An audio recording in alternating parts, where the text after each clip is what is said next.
raiding the opposition, riding around on rooftops. The only thing these guys will understand, and this is the challenge now to us, which is a very achievable challenge, is for Nane Nane, let us, as we build towards Million Man March, let us target to get 800,000 people on the street. It is doable. Let us, like for me, I'm going to get anybody and everybody that I know to join the demonstrations. They have to understand why we must do this.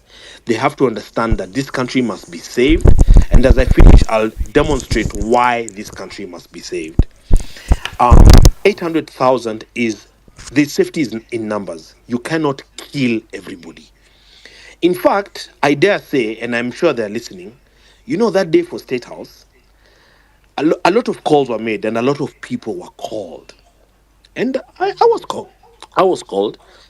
And what their argument was that if you march to State House and the regime falls, then the next president will face the same and the one after that. And we have a challenge of losing the republic and losing our constitutional democracy. And I can hear that.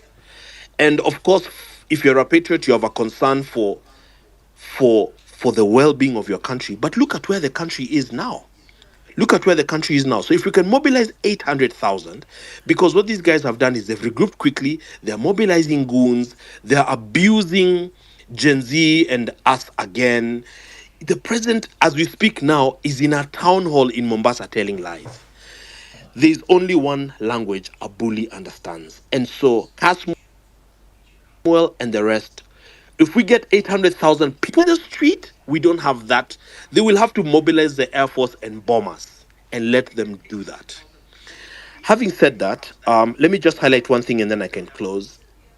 The US government has written to State House on Friday. The letter is all over the place. It was in the form of a phone call, which then, of course, has to be typed out because the phone call is listened to by the CIA, etc., etc. It's very annoying that from the very start of these demonstrations, I personally tweeted Meg Whitman, and I've been talking to a lot of these guys before when we did governance work in the embassy, asking them to ask Ruto to stop shooting unarmed citizens. So now they've put it in writing. Just to quote that, the president must hear the voice of civil society, must respect the contribution of patriots. But it just saddens me so much that we call out something on January 23rd, 24th, June 23rd, 24th, and it's until July 27th that you're putting it into writing when they've shot people in the head, when they're kidnapping citizens in broad daylight. And so countries that believe in democracy, that stand for human rights, must stand to be counted. This war is going to go even to the United Nations. This war is going to go ultimately even to the US Embassy because we are not playing. Kenyans are asking for their country back, and that is a very noble ask. Finally, I see people on here, I don't want to name them, that, know a lot of the things that are going on. I'm made to understand that there's a very big scandal unfolding via the e-citizen, where the boss centralized all collections of all monies, formed a company, and the brief was, this is the money that we're going to collect via about 10,000 services in government, and then we garner the money. The concern for me is, of every 10 shillings collected, 7 goes to debt, and then 3 to development, and we know that there's a lot of theft going on. So my question is where is the money? This money being stolen, because I saw a British Prime Minister saying, and I quote, that if the United Kingdom had been subjected to the level of looting that a country like Kenya has been subjected to, the country of the United Kingdom would cease to exist. I think we have a much bigger skunk here, and that might explain the very serious desperation on the part of government. So let us be focused. Let us not do small demonstrations. I don't believe in those small numbers things. Let's do 800K. Let these people put their weapons down and say, okay, now it is like for like. Tumewasikia. Now we must go by how you guys are saying under Article 1.1. That is, if we don't feel we're hitting that target, let us not then go to the street. That's unpopular to say, but this thing of a flurry of guys here, 37 guys here, 140 guys on this side, etc., Let us consolidate 800,000 people in Nairobi. Let us march to KICC and fill it, and Uhuru Park, and we stay there. God bless Kenya. Thank you very much indeed. Thanks so much, Benji, and thanks everyone who's listening. As we proceed, I would like to bring on board ladies also to speak. We will restrict to 2 minutes per person who are going to, share about how you think we can make the plans concrete. And if you have questions to the main speaker, Dr. Miguna and Kasmuel, please do that. The reason why we are restricting to 2 minutes each is because we've had several times where speakers are not able to speak and they keep inboxing and saying we were not able to speak. So for the sake of fairness, if you're still waiting and you've been able to speak on the panel the past 2 to 3 times, kindly allow those who haven't yet had a chance to also have a chance to speak. Chica Freak, over to you.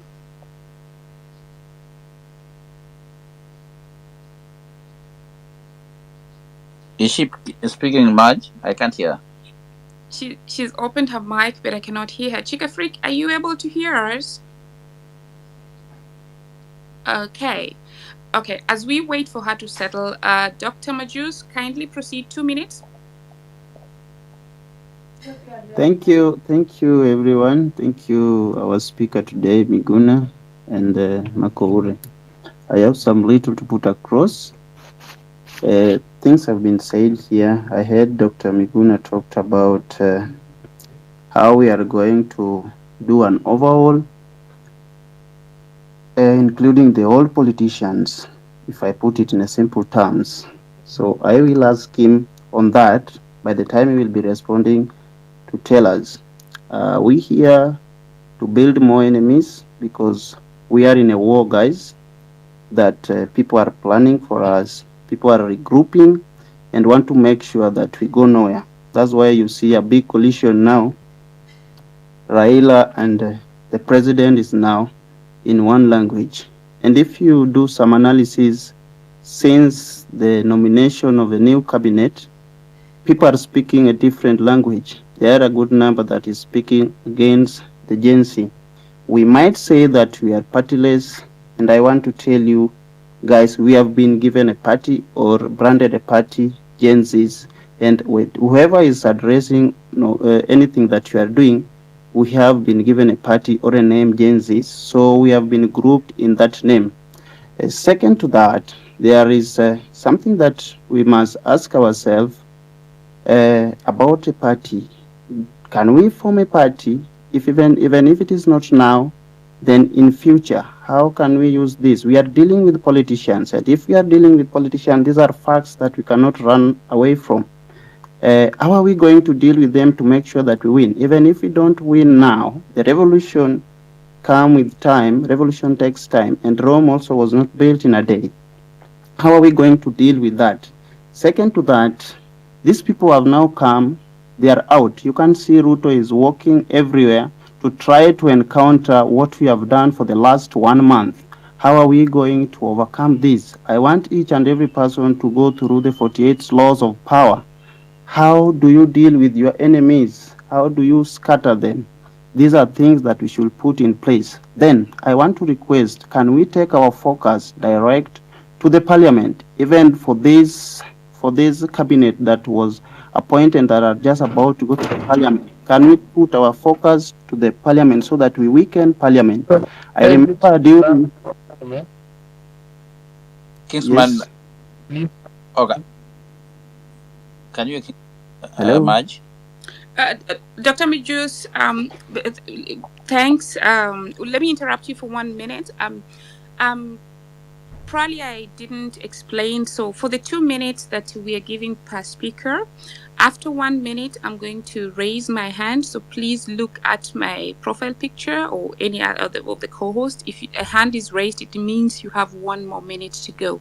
So, Dr. Majus, try to land. Then we go to Kathy, then Susan, and then either Kasmuel or Dr. Miguna can chime in on that. So, Thank you. Thank you. I'm up again.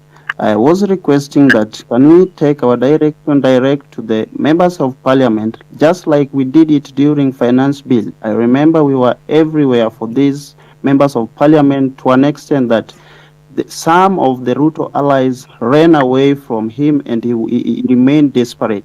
Can we do the same so that we weaken this government by all means? Maybe reaching the state out might be somehow difficult to us, but reaching for these members of parliament, we can use this to weaken. If you can remember about the coalition government during Raila and Kibaki, Raila Okay, weakened so the Dr. government. Bajus, you will now have to land. We have to really be considerate of others. So please land, and then you go to Thank you, Kathy. thank you, Yeah. thank you, thank you, No, thank you, just thank you. finalize your statement, and then we go to the next. We remember by that time, Raila used that to weaken the government of coalition, whereby he will be consulted. And that's the formula that the government of Ruto and Uhuru used when they were stealing votes from all the way from the MPs to the president. And again, that's what the Kenya Kwanza has used during this time to make sure they have numbers all the way from the MPs to the president, so that there is no way you can handle him down. There is no way you can make the president toothless. But when we weaken the parliament, the president will remain toothless, and there are people we can reach out and we weaken as strong as possible. Thank you. Thank you so much. So, because 2 minutes are not really much, to the speakers who are going to follow, kindly try to structure your speech in a way that you're able to deliver them in 2 minutes. We really understand, but we want to also be fair to those who haven't spoken. Susan, and then Chick Afrik, and then we can have Kasmuel and Dr. chime in. Susan?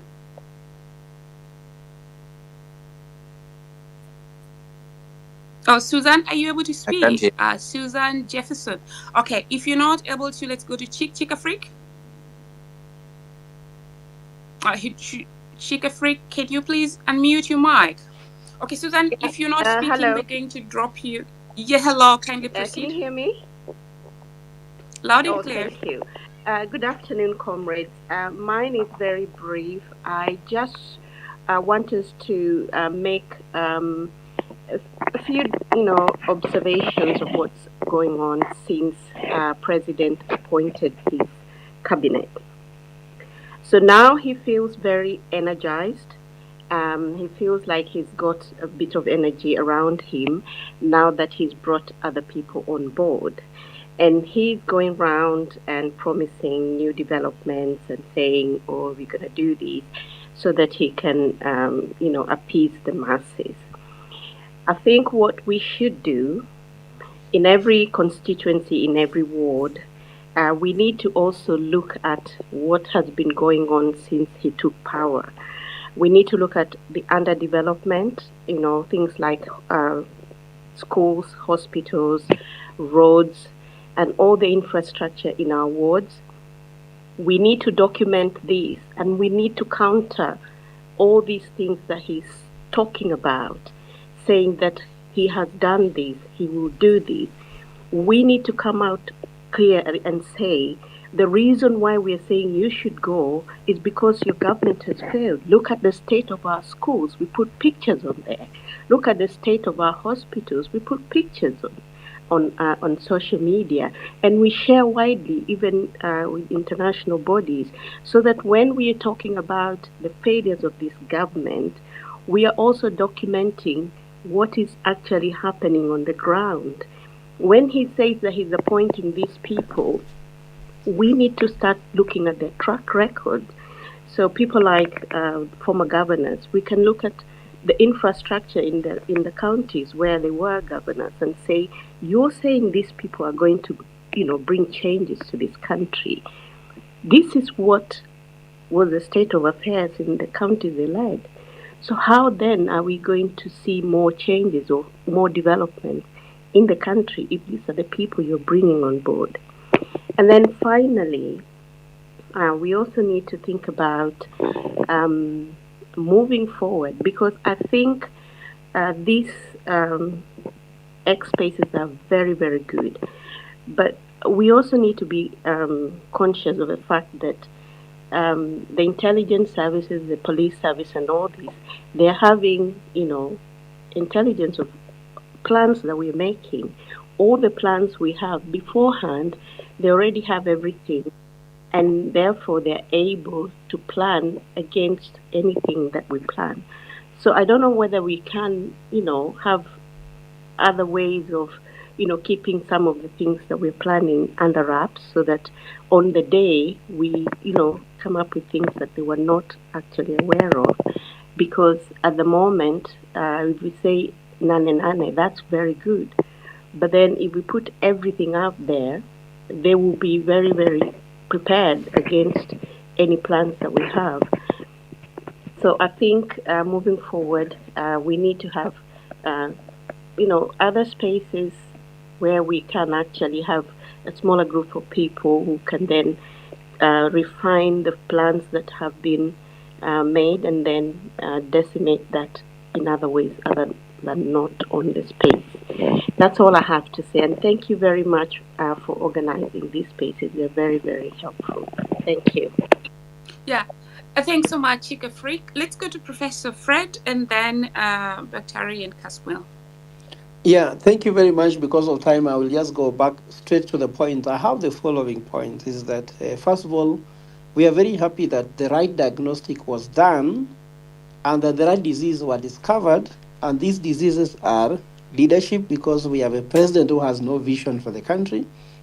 Governance is a problem because we have no accountability, no oversight. And lastly, people want economic liberation. So broad-based government is not the medication for that problem. So we won't care. So we have done as, let's say, Linda Jamie, because I've been in this activism for some time. I'm just trying to say some of the contribution we are making, which actually answer some of the concerns. One, on Wednesday last week, we launched a petition that will be giving High Court a chance to interpret how Ruto can go to office. I know that we are doing some on the ground, Mandamano, but we want to give Ruto air, land, and sea attack. So we are attacking from all directions, but the point is the target is William Ruto. So let's not be distracted. The common enemy is William Ruto. So we have to attack him all direction, in court, everywhere. I'm sure it will overwhelm him. So the other thing is that we have a bill to amend the constitution that will also give us a legal infrastructure procedure on how Ruto can leave office without having to go to the street. That is for prosperity and also prosperity. So that will also be something we are doing. The third thing is that tomorrow I'm putting a petition in High Court to declare that protected areas in government is unconstitutional. Those things were passed by acts of parliament, but they are unconstitutional, because saying no one can go to State House, which is the key decisions that are killing Kenyans, is made. The head of state is a symbol of unity. Why should his residence be a place where you cannot go?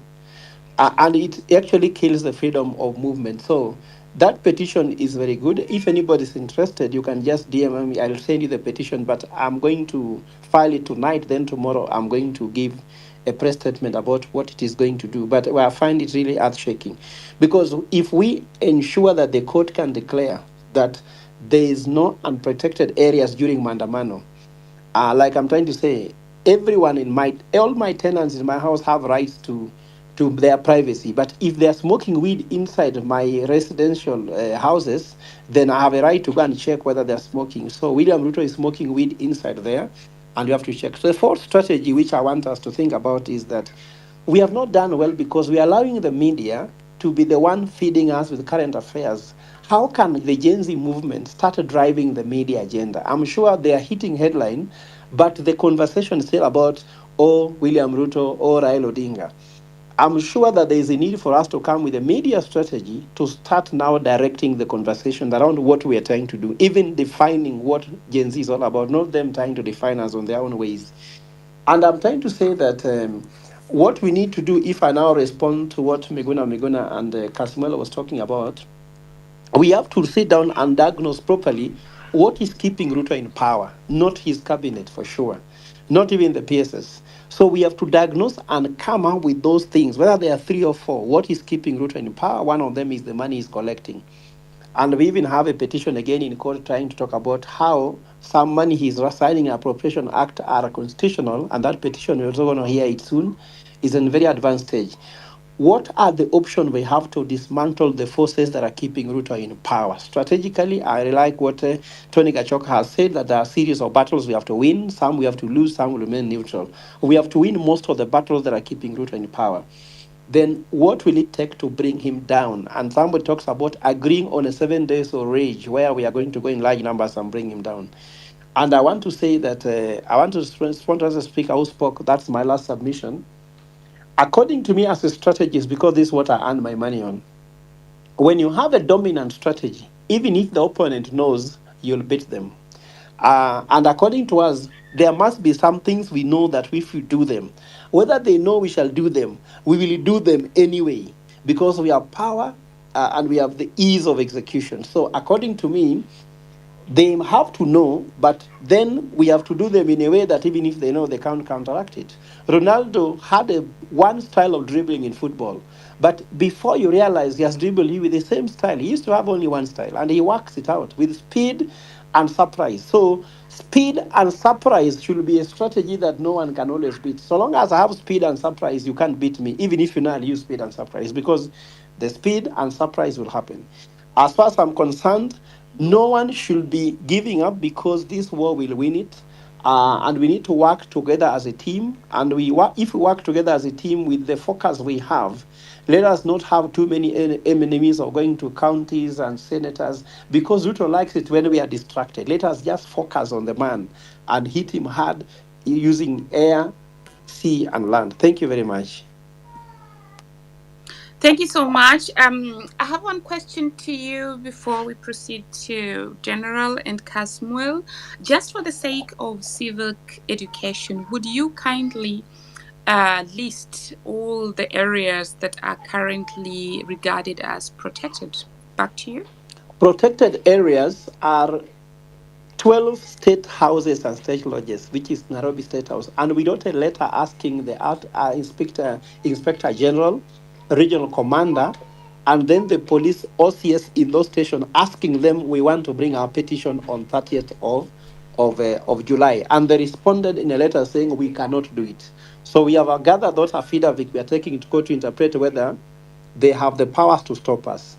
The other one is Parliament. They say Parliament is a protected area, so you cannot be able to go. And all those things are all unconstitutional because they were passed through acts of Parliament that never really had a thinking in the constitution we have in Constitution of Kenya 2010. The other ones we have them are just they can talk about the issue of Vigilance House. They are just actually named in this act. But for us, we are targeting the 12 where we have Sagana, the one in Nyeri, we have Kisumu, we have Mombasa, we have Kitale, we have Kakamega, we have Nairobi, and then I think Kisii also we have. So they are just 12, and we want just to ensure that they can be allowed at a proximal distance to issue a petition to the president. And I'm sure that's where, if they can be able to, the court can rule we have that power. And one of the orders we're asking the court to ask Inspector General to explain to us how can the citizens be able to hand over their petition to State House, because all decisions that are hurting Kenyans are made right there. Why are we wasting time on going to other places which is not important?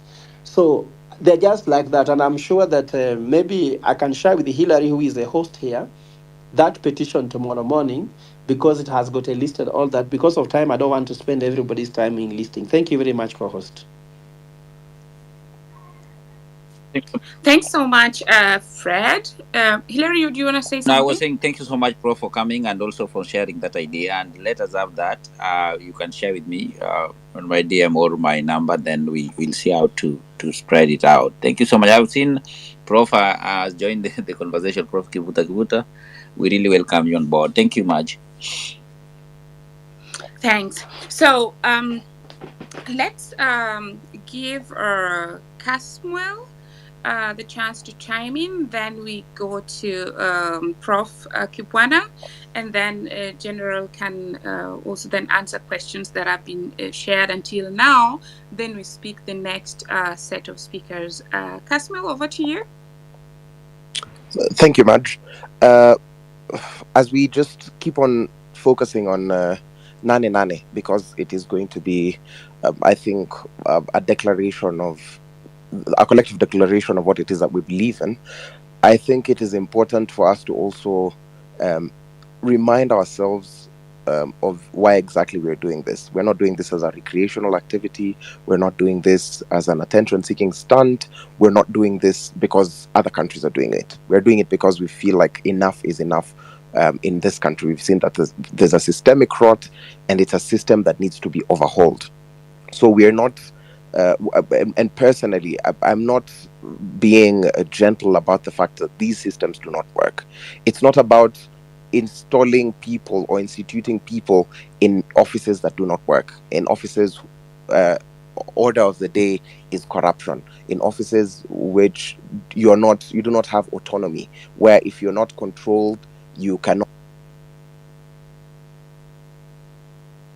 That's why I'm saying it is very important for us to, one, come to the collective conscience, but also speak to the people on ground, because currently, as we're holding the spaces, the president is also holding a campaign trail, because if you listen to whatever it is that's happening on that trail, it quite literally is just a campaign. And it's almost as if it's trying to allay the fears of the people. But we do not have a problem with an individual, because even if we had a functioning, if even if we have, we remove an individual from office and replace him with a principled man, that would still be a problem. What we're calling for with this hashtag Ruto must go is a total overhaul of the system. We are not trying to have these broad-based conversations as they would have it, thinking in political factions, thinking of, we're just saying that this does not work. It is a total rethink of how we think of democracy and how we think of this country in terms of our independence. We still have a police force and not a police service. We still have corruption being the order of the day. We still have government official trading with their family members. Those kinds of things that we have said time without number are still going on. So as we go into Nane Nane, part of what we need to remember is we are not just trying to do a thing. It's not a retaliation. This is a conceptualization of the future we want. This is a rewriting of history as we would have it. When the colonialists were here, the Mau Mau said enough is enough, and they forged their future. And the various revolutions that have happened throughout time. This is us saying, from today henceforth, this is a system that we will want to work. It is not, a lot of people are trying to make it look as though we want to ban the country. And even if you think about the comparisons that they're making, it's just comparisons to try and instill fear. You've seen a lot of people who wanted to take advantage of the movement now gain their voices. You've seen goons come on the streets and abduct people and arrest and even beat and maim people.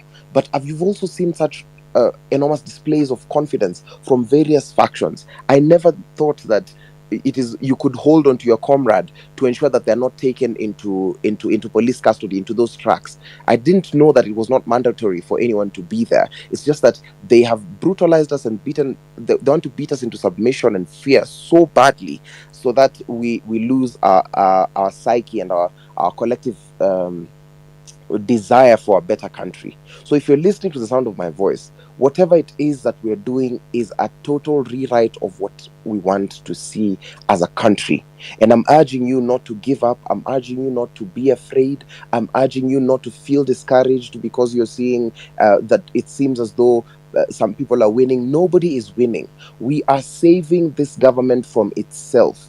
People are trying to make it look as though we are trying to humiliate anybody. We are not trying to humiliate anybody. We are trying to say that we are tired of Kenya being compared to other countries. We want to write a story that works and functions for our country. So if you're listening to the sound of my voice, do not think that for a moment we are trying to oust a person so that we install a person that we love. No, we are inviting you to a total rethinking of this system. That is what we mean by Ruto must go. It means all elements of Rutoism, that all elements of corruption, or all elements of cultism. It could be Odingaism, Kenyattaism, Uhuruism, Kibakiism, all the isms that have bedeviled this country before. Those are the things we're saying we want to reimagine.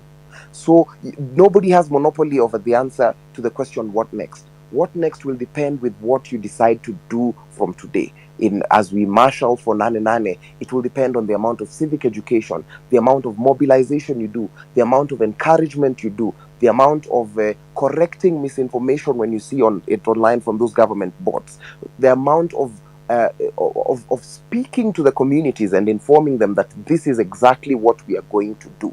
If we leave that responsibility to only one person, that's when you try and see them try and impose a leader on you. Like I've said numberless times, I am not a leader. I'm not a leader for this movement. I am a leader in my own right, but I'm not a leader for the movement. But everyone is trying to narrow down this movement to certain individuals. But this is an awakening of the entire country's conscience. It is not limited to Gen Z. It is a Kenyan political activity that we are undertaking and saying, this is not right, it's not working for us, and we have to rethink it. So if you're here and you keep on asking yourself, so what next? There's no time, because we are at the tipping point where we have the opportunity to rewrite the Kenyan narrative. Thank you. Thank you so much, Kasmuel. Just two questions before we proceed. Do you think the other generations, especially the older generation, understand what you need or what you communicate? Question number one. And question number two, what would you then tell them? For example, if you could tell the first, I think he's dropped. Okay. I cannot see him anymore. I think he'll come back. I'll keep the questions for him when he comes back. Professor, over to you. Professor Kibwana? Oh, Kasmuel is back. Okay, Kasmuel, you dropped. But the question is, now I've heard what you've said. I've had the points that you have really communicated. So now I'm just flipping it a little bit. So I want now your perception. What's your perception about how the other, especially the older generation, perceive what you say? Yesterday or the days ago, I was taught that I had a Gen Z come on a space and say Gen Z now means generation Zote. Yeah. But again, back to you. Do you feel understood? One. Two, what would be the 10 things saying now you can use? Let's say just use Marge. Marge, I expect A, B, C, least even 5. Back to you. Thank you, Madge. I think the psyche of the people understand whatever the psyche of the movement is. It's just that it is out of the ordinary. When people hear change is going to come, we usually feel that change is driven by one person. We usually feel like though change is driven by one political party, and that is what has always been happening. We have always been in a situation of a false dilemma in this country, but this is a time where we're saying that yes, you people are clamoring and saying that you're making the changes, but it seems as though we are rejecting everything. And when people look at it, they say these people are ungrateful and whatnot. It's because people are forced into a false dilemma.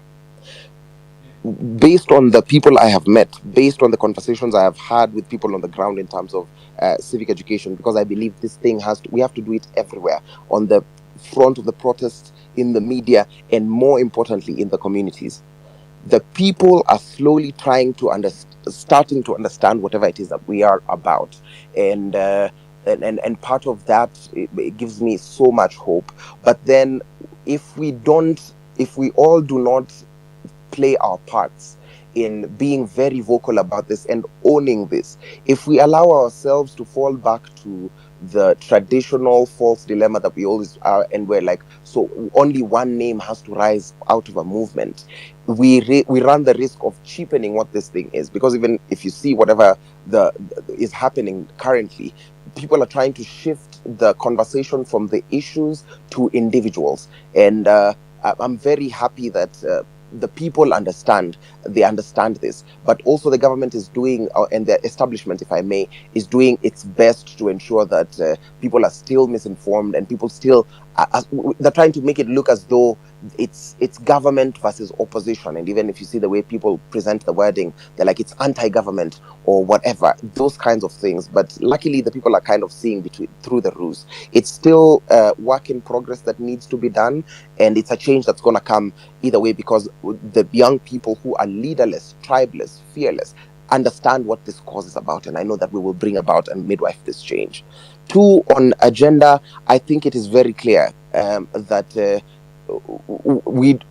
we want a Kenya that works for all of us, and we don't need to belabor this point that we want a police service, not a police force, that we want a functional government that's rid of corruption. But a lot of these things we will be able to establish them in a different and a new system, in a total overhaul of this system. That's why I'm not even too keen on stating demands, because I know even if the question seems as though it leans towards what are the fixes that we can make, it feels as though we might need to make demands upon the current existing system, and we are saying that system does not work because it is laden with corrupt officials, and the corruption is rooted, it goes so deep that for us to deal with it, if we were to think about just sentencing a few people, getting a few heads rolling, we will still be in the same position in 3 years. We will still be in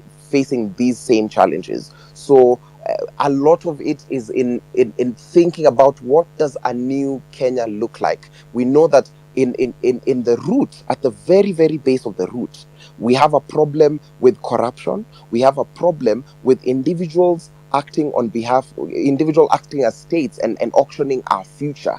We have a problem with bad governance and lack of accountability. These 4 things explain all the problems, all the lists which we could talk about.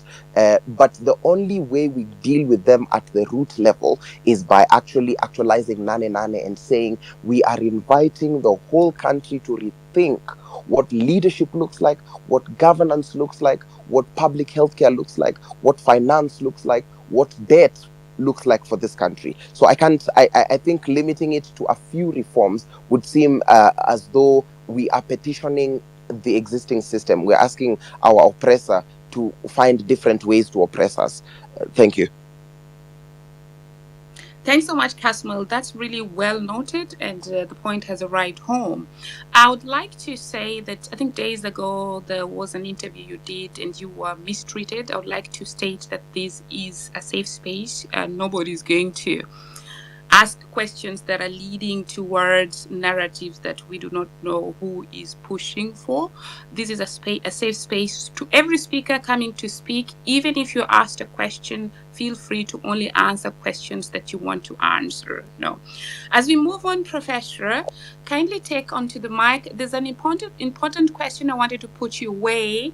The last few days, I've been seeing a lot of bashing going on of youths who are assumed to be, trying to make money, and then there's something like, paid activism. So, how can we also inform people that, for example, Amnesty International has employees, and all these employees are employed.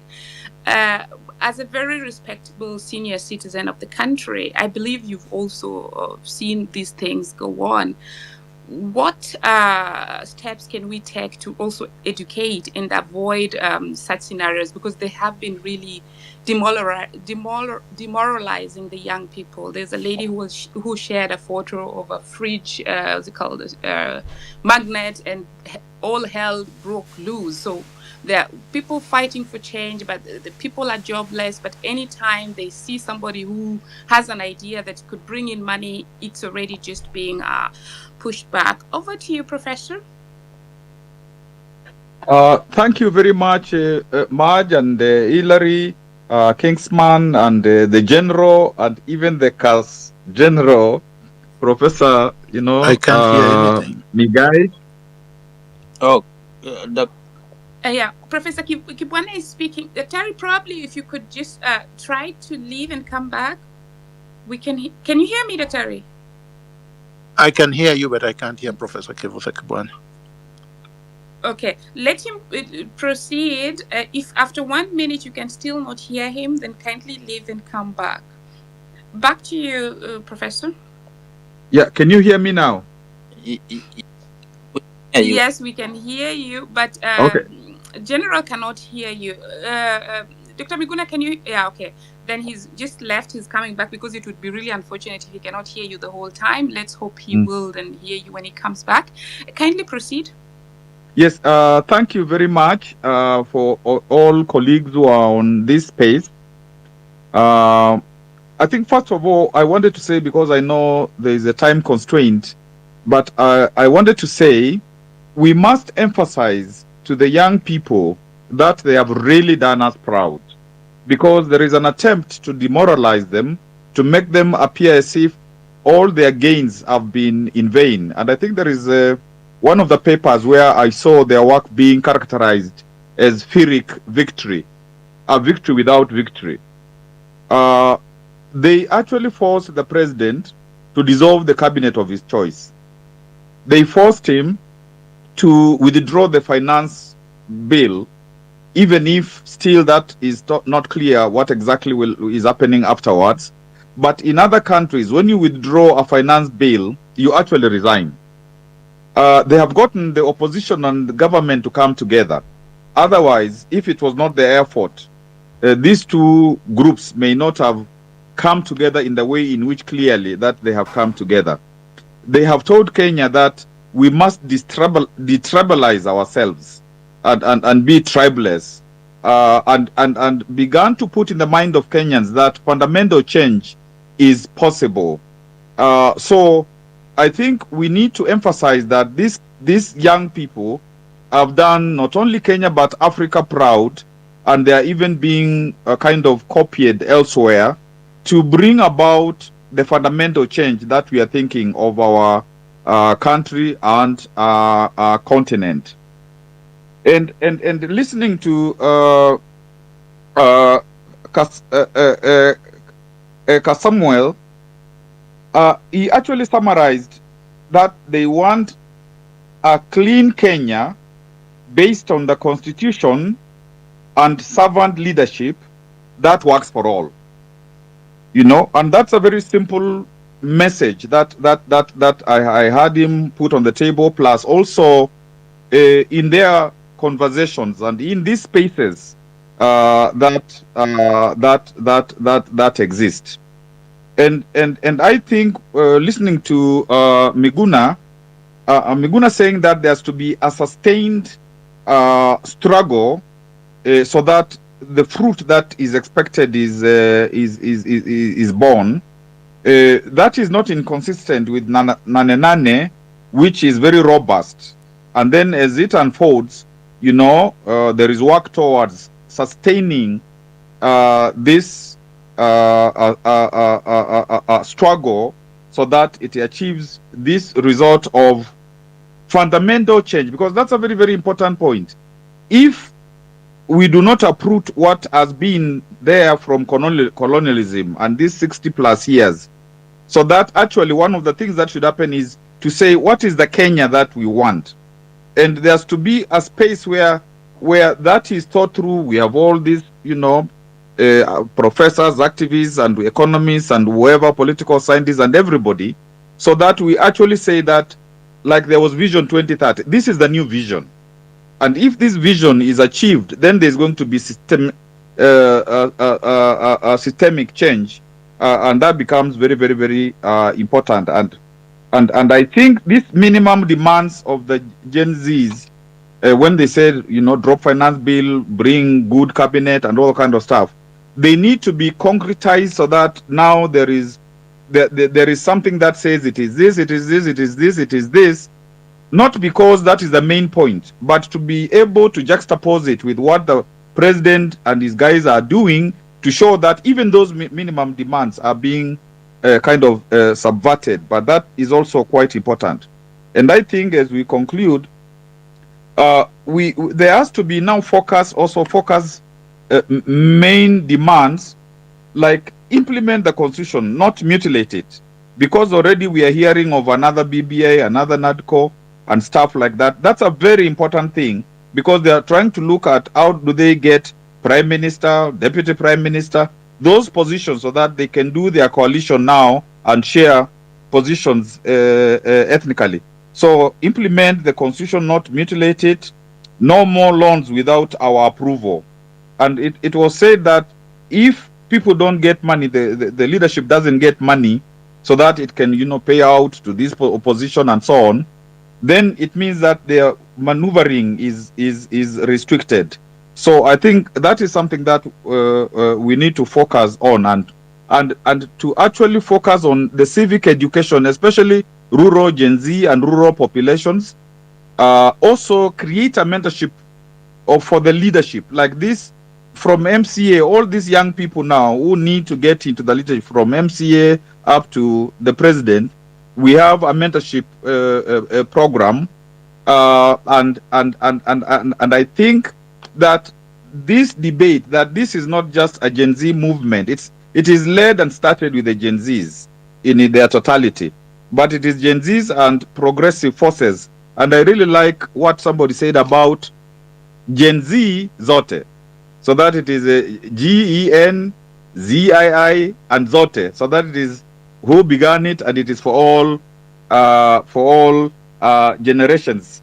I really like that. And finally, I think the Gen Zs must give the other generations the authority to be part of it, so that the other generations don't keep away saying that we think we are usurping what you are doing, so that when people are coming to participate, they feel that they are supportive, they are not usurping anything, they are broadening what has been begun by the young people, and then, so that the Gen Zs, the progressives, everybody feels that those who want better for Kenya, better for our young people and everybody, are comfortable to continue. Thank you very much. I'm sorry, I must have done more than 2 minutes. No, that's all right, Professor, because you actually giving us your wisdom, so that's really perfectly welcome. Yeah, so over to you, General. Thank you very much, Maj. And I thank Professor Kivuta Kibwana and Kasmuel, Tony, everybody else who has spoken. I think that everyone has given very, very good ideas. I like it. I want to request the co-hosts to probably push NATO and Jerotich up there, because I see them down there. They were supposed to be speakers and I don't see them up. But that is as I continue. I want to focus on some of the questions that were asked before I make a comment.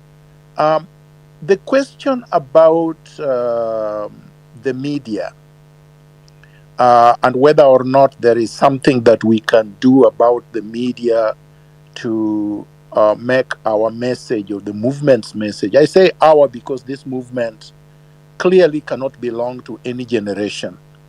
I say that with all due respect, because there is no movement that arises out of a vacuum.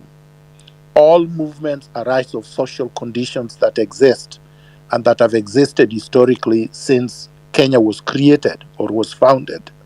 And that throughout history, Kenyans have struggled for the same social issues that the Gen Zs are currently battling with. So there is no vacuum in the struggle, and there is no vacuum in terms of how this struggle has been fought throughout history. I was talking with Kasmuel yesterday, and one of the things that we discussed was there were victims in 1963, 1964, throughout history up to today. So when we are talking about justice for the victims, we cannot only just think about the victims of June 25th. We have to think holistically, historically, about all the victims. The Pio Pinto Gamas, the Tom Boyers, the Adwings Codex, the Ochukas, and more recently the Msandos, and the ones who died in 2018 when I was arrested, and the youth actually were demonstrating on the streets and many were shot dead. Those people have not obtained justice. Or last year, when ODM was doing maandamano and many families lost loved ones. We must look at this thing holistically. But coming to the issue of the media, the mainstream media is owned by the people we are fighting against. So let us not be deceived. The citizen media is owned by Royal Media Group, which is owned by S.K. Macharia, who was the chairman of the campaign committee of Raila Odinga. So when Raila Odinga joins Ruto in the illegitimate coalition, clearly Citizen will start siding with Raila Odinga and William Ruto. Hence, the mistreatment of Kasmuel during yesterday's show. So we have to see this in context. When you look at The Nation, the editorial director of The Nation was paid school fees for by Raila Odinga. He has loyalty to Raila Odinga personally. So you don't expect the Daily Nation to start covering these things in a balanced way. Look at CNN. Who is the anchor or the reporter for CNN? Has done a great job so far, Larry Mado. But what did he do in 2018 when I was trying to talk about revolution? He shut me up. These are people whose origins and DNA are rooted in the cabal system in Kenya that we need changed. So don't expect anything different from them. In any event, the social media is currently the leading media in the entire world, accounting for more than 80% of media traffic.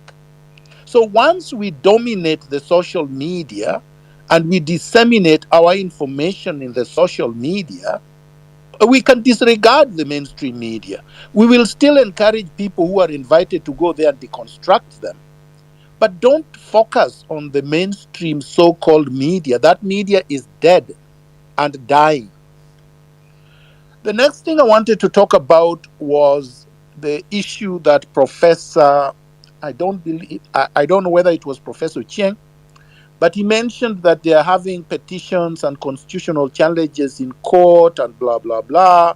And they want to amend the constitution to ensure that Ruto can go without anybody being on the street. With all due respect, a misguided and wrong-headed strategy. Law, and I'm talking here as a veteran lawyer of 30 years standing, law is an instrument of power. Power is not an instrument of law. So law and the judiciary serves the state. You don't expect an instrument of the state to declare that a regime should go home when that regime was elected, even if that regime becomes illegitimate before 2 years like this one.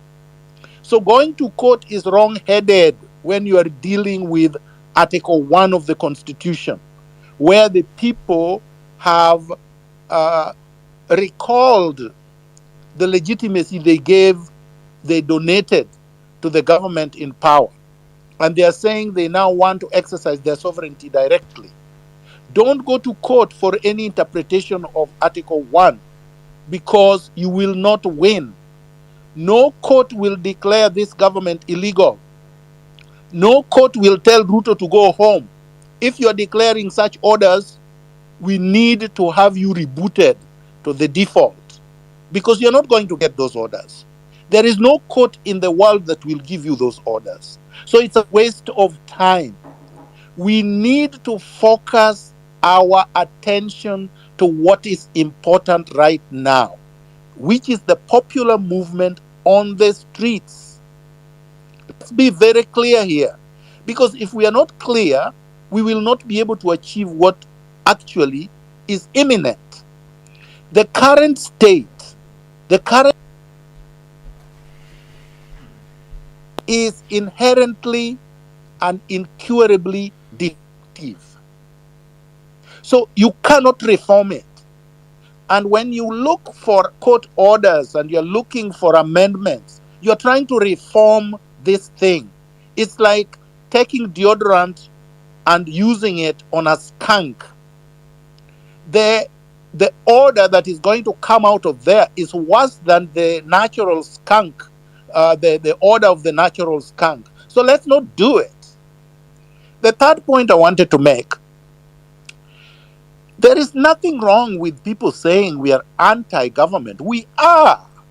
We want Ruto to go with this government and this regime. So there's nothing wrong by people saying these things are anti-government demonstrations. Let's embrace that. Yes, they are inherently anti-government. If you are saying this government is incurably corrupt and incompetent and represents a system you want replaced, then you're anti that government. Let us not run away from what we are. Let's look at it as a badge of honor. We are anti government. We want to replace it. We want it to go. How else do you say that? What we are not is that we are not calling for the military to take power. We are not calling for a faction of the regime to take power. We are saying all factions of this regime have to go home. The military has to stay in the barrack, and the civilians will sort out everything that we have to sort out. The third point, because I think a statement was made about this, I agree with the statement, but I don't think that we got it clearly what the financial and economic situation in the country is. I was telling someone yesterday that if you go to a bank and you want to take a loan or a mortgage, you want a house, they will do an analysis of what your income is and what your expenses are per month and then per year. And if the mortgage is going to take more than 40% of your income, you will not qualify for the mortgage. I mean, you will simply not qualify for the mortgage because you will have other things that you are going to take care of other than the mortgage. So, which means you will default. Here, we are told that Kenya is using 65% of revenue to pay foreign debt and mainly to pay interest. In fact, to pay exclusively interest, which means these are only interest-only loans. An interest-only loan is a loan where it doesn't matter how long you pay it, you will never be able to touch the principal, which means this debt is in perpetuity. It's an illegal debt because no debt should be in perpetuity. No mortgage runs more than 25 years. So anything that runs more than 25 years has to be legal. But they're telling us this is a debt into perpetuity. Then they're telling us if you take 65% to service the interest, what is left there?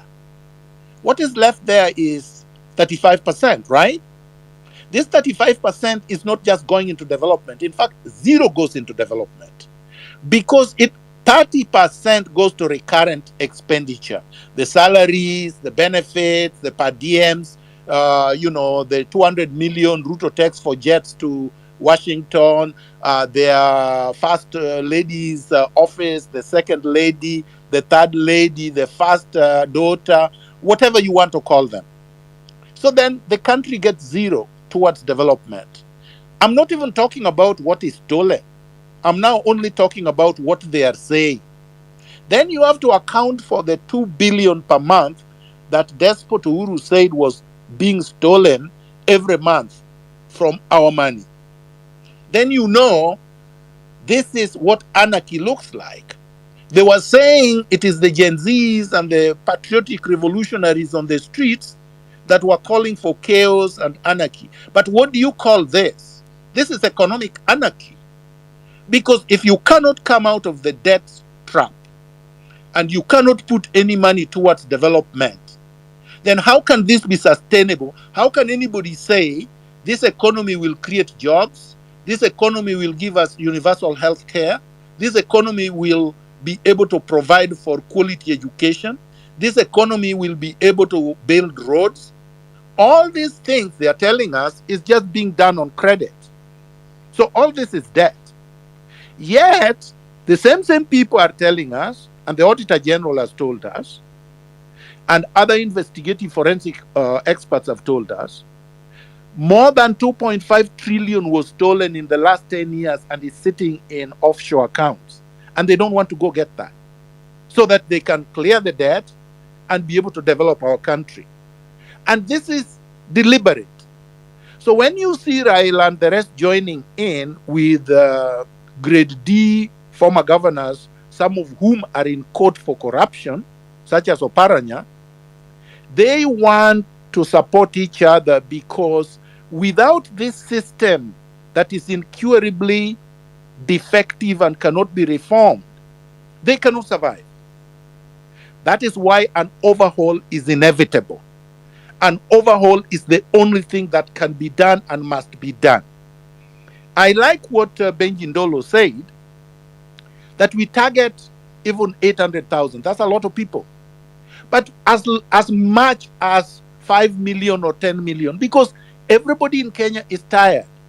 It is not right to say that that's all we can be able to gather, because as Ndolo correctly said, Martin Luther King gathered 1 million before Kenya got its independence.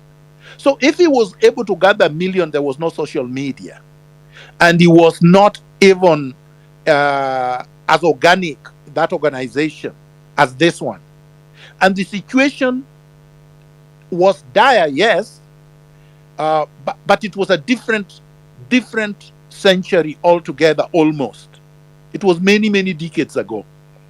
How can we fail in this day and age to be able to have even 5 million people in Nairobi when we are organized, when we can get together and hire buses and matatus, when we can loan each other money so that they can get transportation, when we can accommodate each other, when we can source for support from others who are as disgusted as we are towards this regime. We cannot fail. What I want to emphasize is that we cannot fail. And I finish where Mcoure had finished the last time. He asked the question, how do we ensure that we don't lose more lives? And the answer is simple. If we show up in large numbers, we will not lose any lives because 1 million people cannot be shot at. 1 million people can march into State House and Ruto will be nowhere to be seen. 1 million people is a huge number. So our security is in our numbers. So basically, I'm trying to emphasize that we should do whatever we have to do to mobilize electronically using our social media handles, physically, and whatever way, so that we get these numbers and then we can remove these guys from power. Then we can be able to restructure and overhaul our state. I land there. Thank you so much, Dr. Terry. And so as we proceed, there's somebody who's joined the speaker. He is in Asia, and so the time to the time zone it's late. So I will let him go on. Deborah, I see that you dropped. The Kikombe, go on. Then we proceed to a citizen of Ghana, then Jerotich. Dr. Mkawasi, Neto, and Lady Justice in that order. Professor Migai, should you want to chime in at any time, just let us know. Becky Kombe, over to you. I think he might be sleeping. Becky Kombe, going once, twice. Citizen, yes.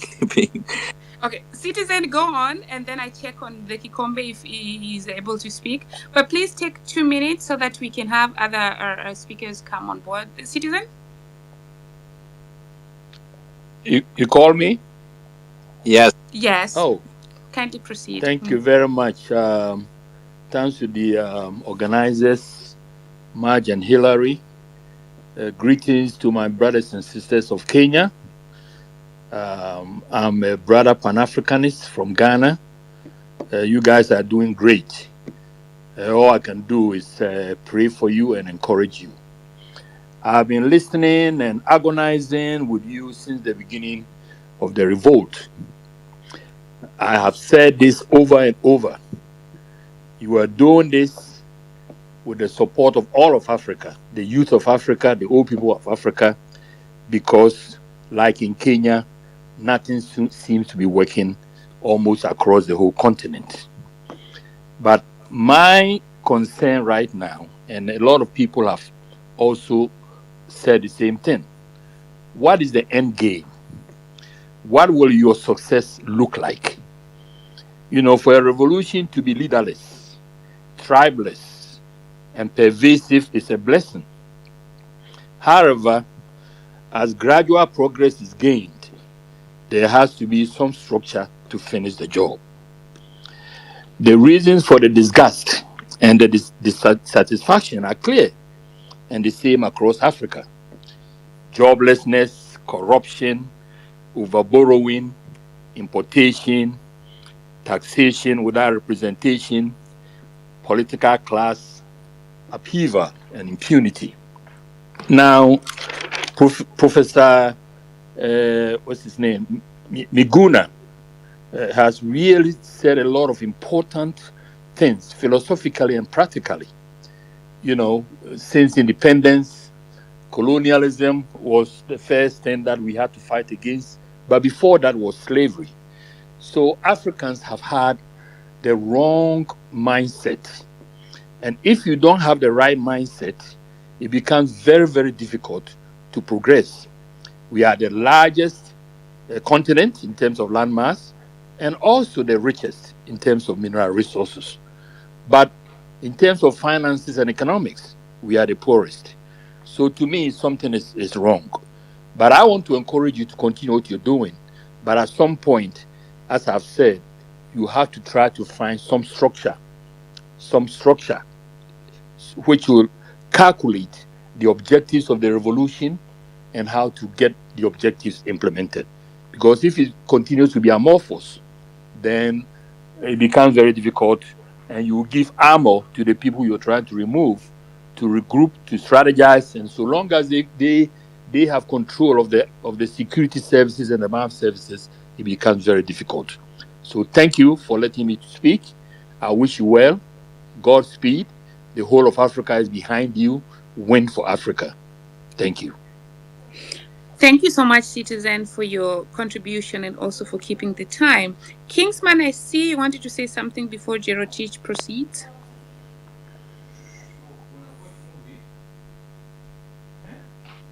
Kingsman? He's having some network issues. Yeah, Jerotich is here, Mkwasi is here. Thank you so much, guys, for joining. Yes, Marge. Who is next? Jerotich, over to you. Thank you very much. Good evening, Revolutionary Patriots. Can you hear me? Loud and clear. Excellent. Mine is going to be very brief because a lot of what I was thinking about and mulling over since our last session has been covered. And mine is really, once again, a rallying call and a strong encouragement. First and foremost, I want us never to forget the 60 young men and women who have been killed. You know, we have a regime that is shameless. And I always know that the public is the private is public and the personal is political.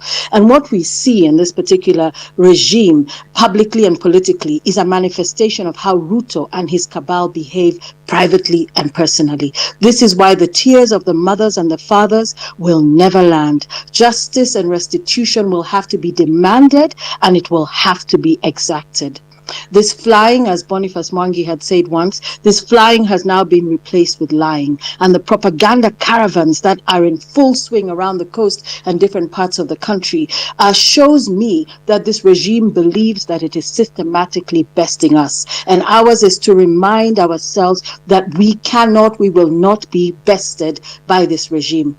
Nane Nane, in my opinion, should be the second and critical turning point following the 25th of June, and many of us have already said that during this space. However, we must not leave this to Gen Z to mobilize.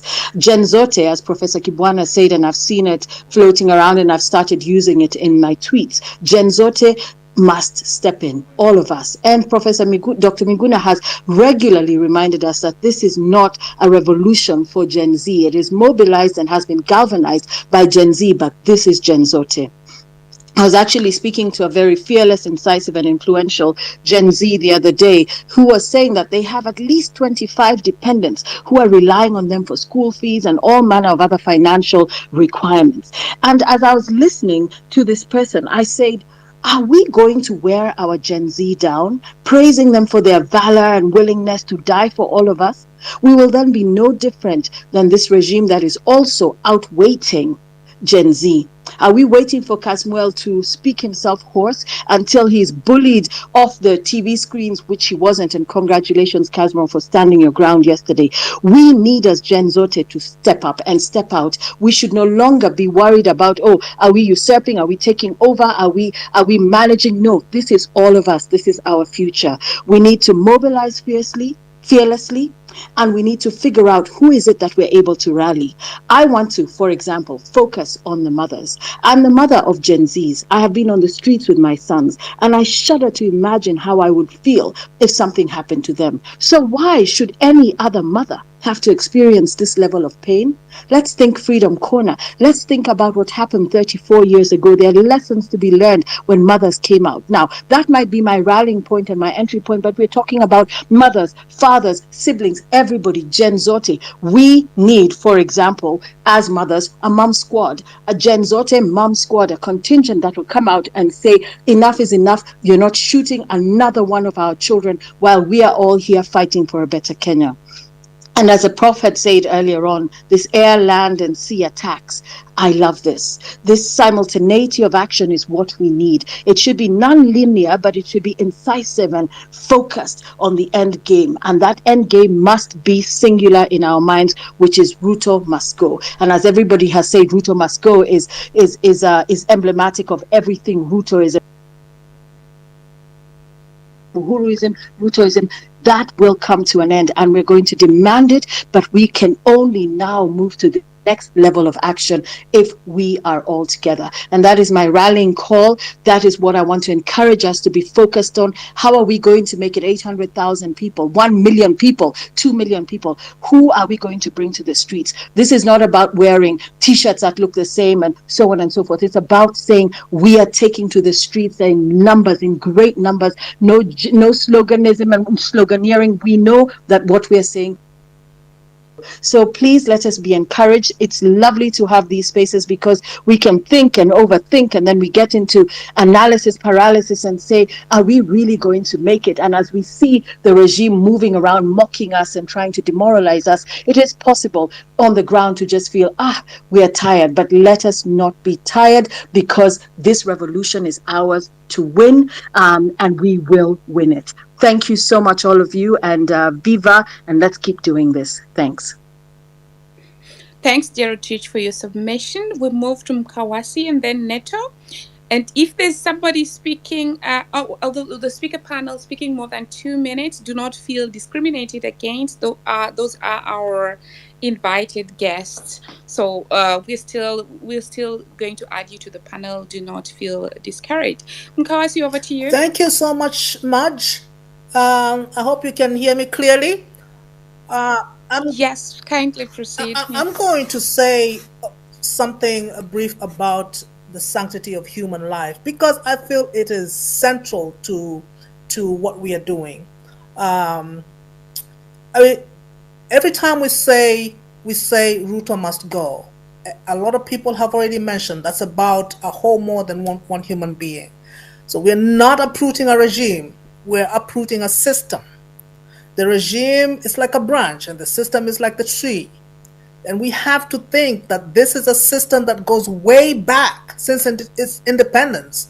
The first regime, when it took over from colonial authority, and that came into power through massacre, stealing, governance, taking of land. And that culture went on from one regime to the other. Human life became an inconvenience to those in power, because human life were people with a moral sense who stood up for themselves against what that system was doing. And so that is where the beginning of the indignity started.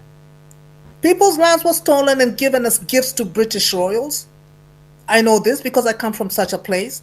Imagine a community losing the land it uses to hunt and farm, land they use to feed their children and their families, to trade with each other. Land allowed our communities to prosper through very smooth local systems. And we didn't need British laws to tell us know how to adjudicate our lands. But because of the power of foreign empires, entire communities became landless. And I'm mentioning this history because I want to show you the roots of the decay that now haunts us. And these are the roots we're saying we want to get rid of. Every time someone says, stop saying Ruto must go, why is it about one person? You tell them there's a whole history that goes into uprooting a system. Independence should have turned these means of achieving prosperity back to the people. But we know what happened. Our first government continued to uphold the same heartless systems from the colonial regime. Whatever was achieved in Kenya made no sense. There's just a veneer of modern development that sits on this very same system.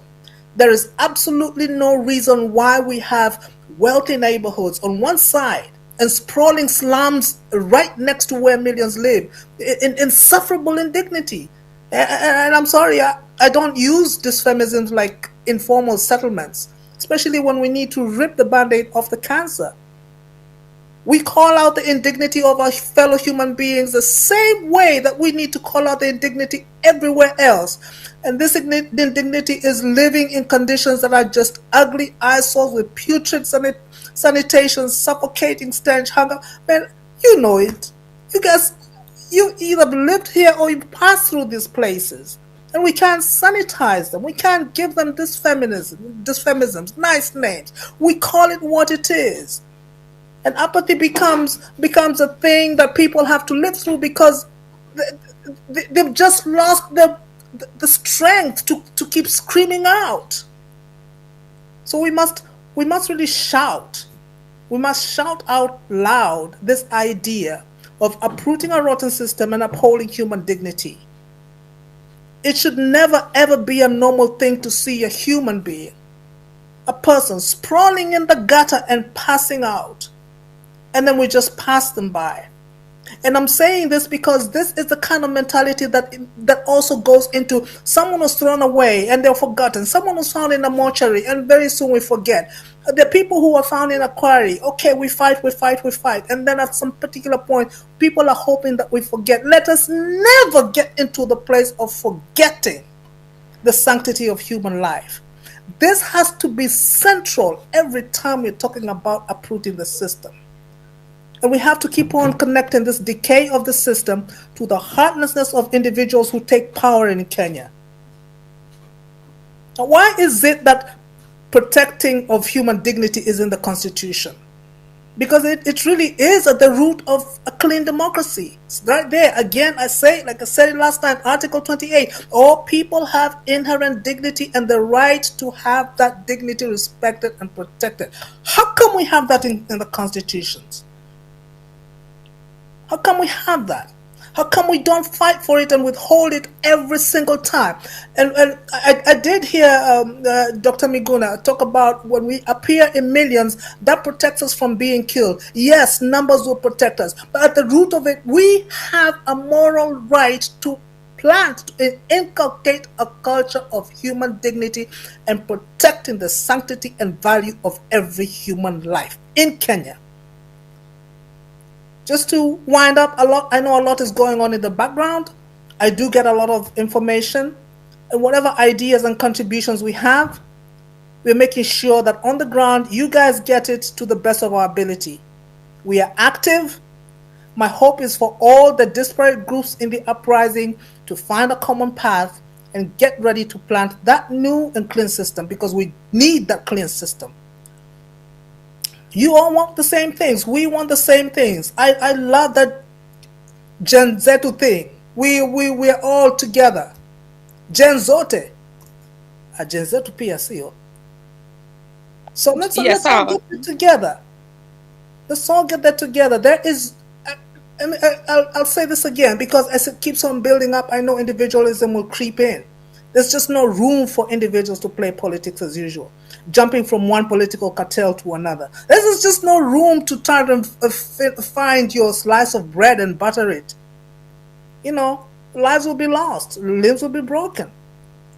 Hey, stand bold, stay strong, stay ready. I yield. Thank you. Thank you so much, Dr. Can you hear me? Yes. Yeah, I can. Thanks, because I just dropped. For those who are asking if they're being removed from the space, that's not the case. There's a technical issue going on. I've just dropped moments ago, and Hillary added me back. So thanks so much, Dr. for your ever motivating speeches. We really appreciate your presence. We appreciate you coming on board, and we feel motivated every time you speak. Thanks again for that. Neto, over to you. Maj, Thank you I very think much. before Neto goes, I think you dropped Kasmuel from the speakers panel. No, he's back. No, he He's back. dropped Oh, and he's okay, back. okay, People are all right, dropping Yeah, and okay. dropping. back. Yeah, yeah. And Kasmuel also as one of the invited speakers. Should you want to chime in, don't wait for us to cue you in. Just open your mic or raise your hand. We'll see that and let you in. Yeah, Neto. Thank you very much, Maj. Thank you, Hillary, and Dr. Miguna and Kasmuel, who are the key speakers this evening. Mine is to laud the efforts that have been done by the Gen Z over the past couple of weeks. And I really think that we are moving towards some very interesting points of convergence.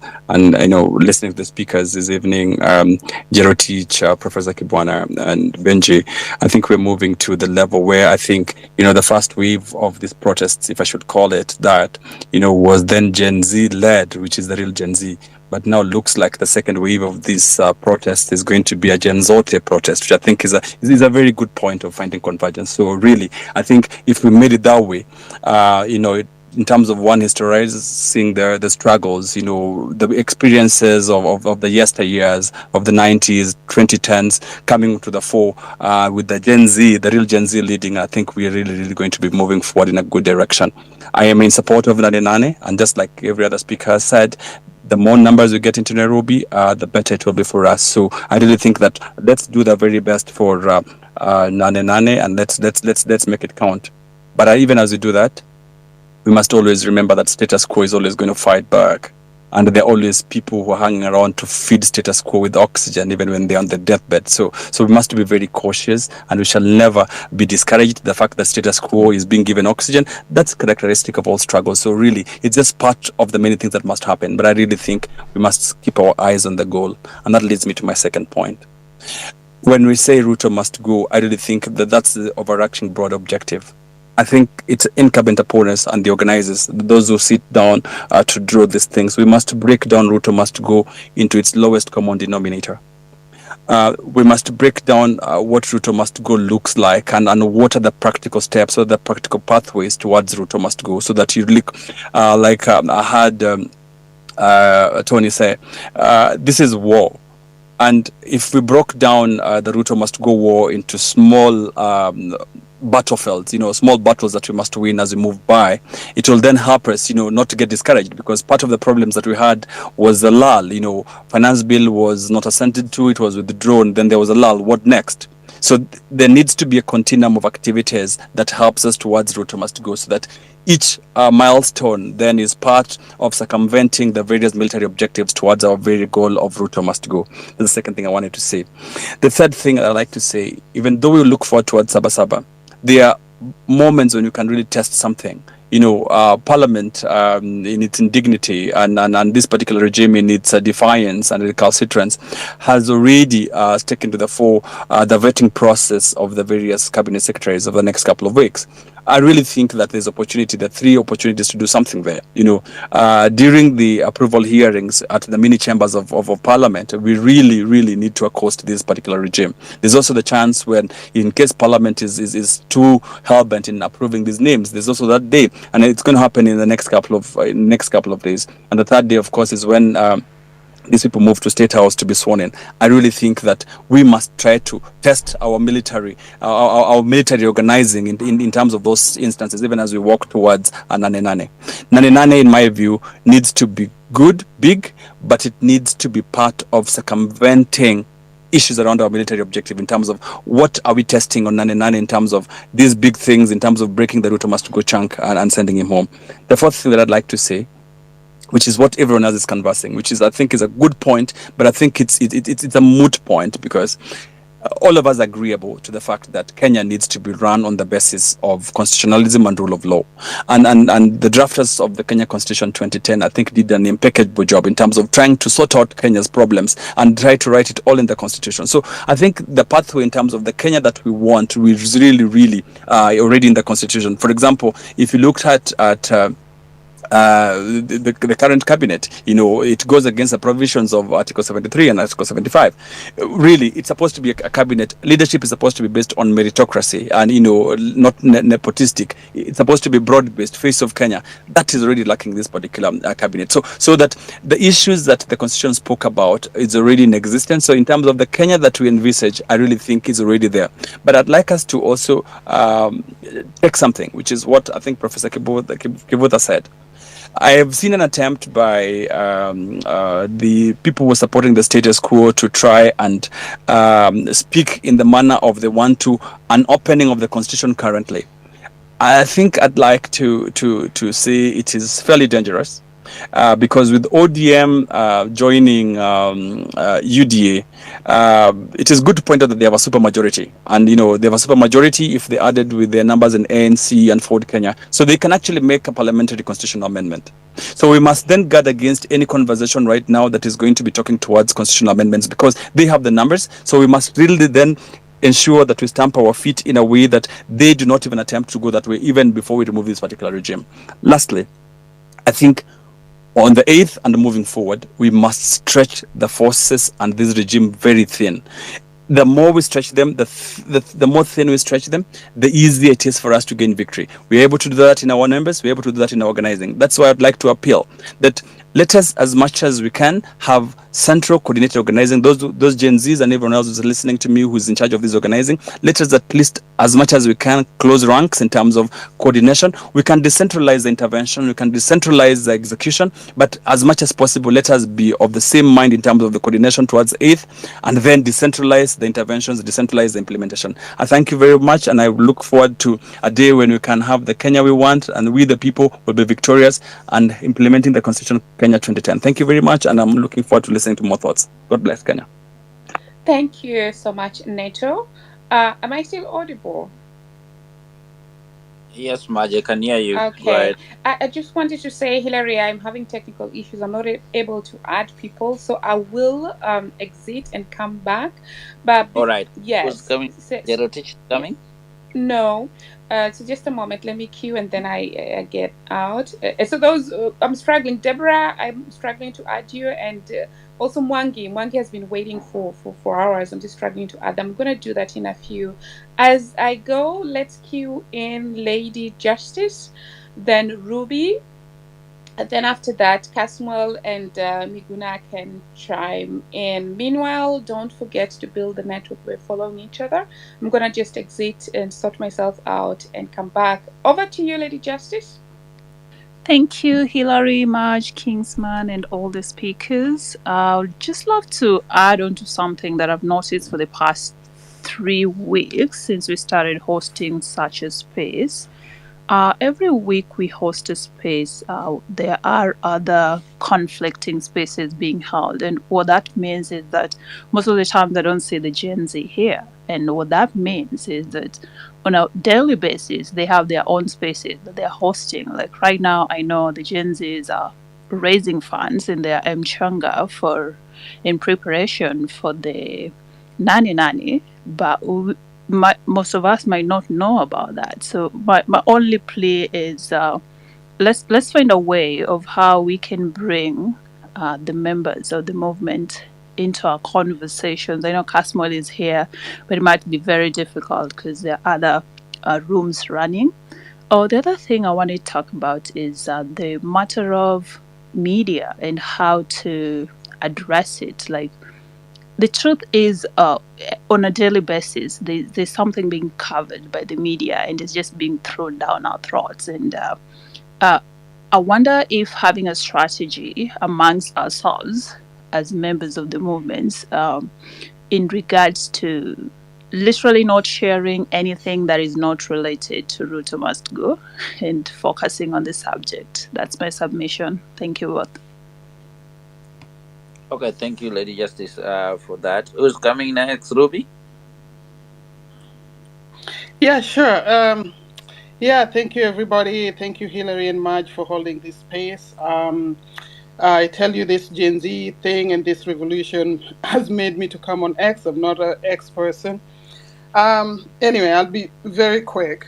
One thing I've noticed, and somebody brought it on X, is that, excuse me, each time there's a mandamano going on in downtown in CBD, the police goes to the slum areas and literally beating them up and like creating chaos in the slum areas. As we saw, one lady was holding a baby. They were being tear gassed in the slum areas. And also, like when she came out with the baby, there was gun. And I think this trend is a trend that is intentional by the government to kind of make people in the slum areas, because we know that each time there's manamano, there's more people actually in the slums that are coming out than the middle class, or rather the upper middle class. So the government is really using this to turn people of the slum areas against each other, because now they're going to start looking at each other like, hey, you are out to go to mandamano, meaning that we're going to get invasion at night with the police. And people might start saying like, you are not going, or you are the one bringing trouble. If you go on mandamano, you are the one bringing trouble. And that is something might come up. And I'm wondering how the people, especially the vulnerable women in the slum areas, can be protected while the manamano is going on. And another thing I just want to add is, I think this progress that's being done really well right now, because when there is chaos, as one, I saw one MP or one CS saying that each time there's mandamano, there's no tourism that is coming in the country. And for the fact, Ruto hasn't left because he doesn't even know if he'll come back. So something is going on, and Ruto is back on the top of the vehicle. So as the people here, I think in the diaspora, I'm into pushing or to do whatever we can. I think we also have to create awareness here. If there is mandamano going on in your area, I think we need to also create some noise here. If Nane Nane is happening in Kenya, let's create our Nane Nane here and show up and make it loud so that the noise can be louder, so that Ruto can get the message and the whole world can get the message. Because right now, the legitimacy of Ruto is kind of watering down in wherever, because I know he really like to please the Western countries or Europe, wherever he goes. So yeah, so that's my take. Thank you. Thank you so much, Ruby. Hilary, I hope you can hear me now. Okay, great. So as we continue, Ruby, you brought in a very important point. At the moment, I'm really avoiding watching the Kenyan news, and especially when the president is speaking. I would, if I didn't know better, I would think he's trying to gaslight.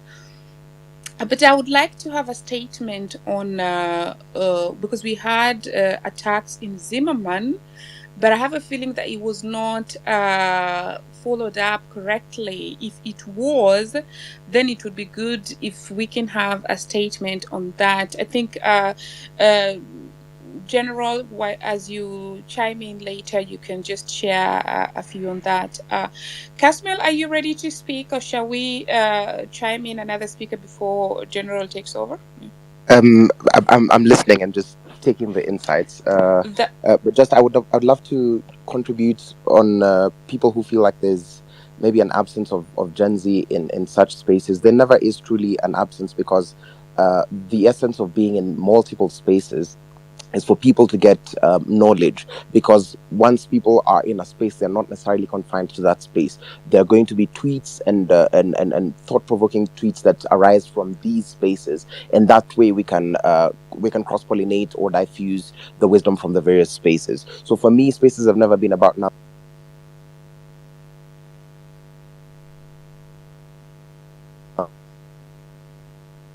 20 people the most insightful spaces of action arise from that. So I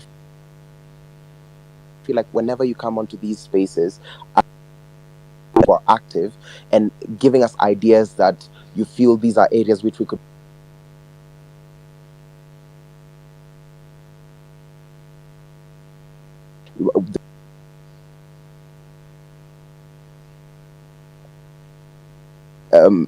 we could I think as we Kasmuel. keep on listening and Okay. we keep right as we keep on listening as we keep Okay, Kasmuel, we're not getting you clearly, but I've had the experience. Just a moment. we I've would had the experience that when I think months ago we when will Okia Umtata was speaking, he could be. Yes, just a moment. benefit greatly in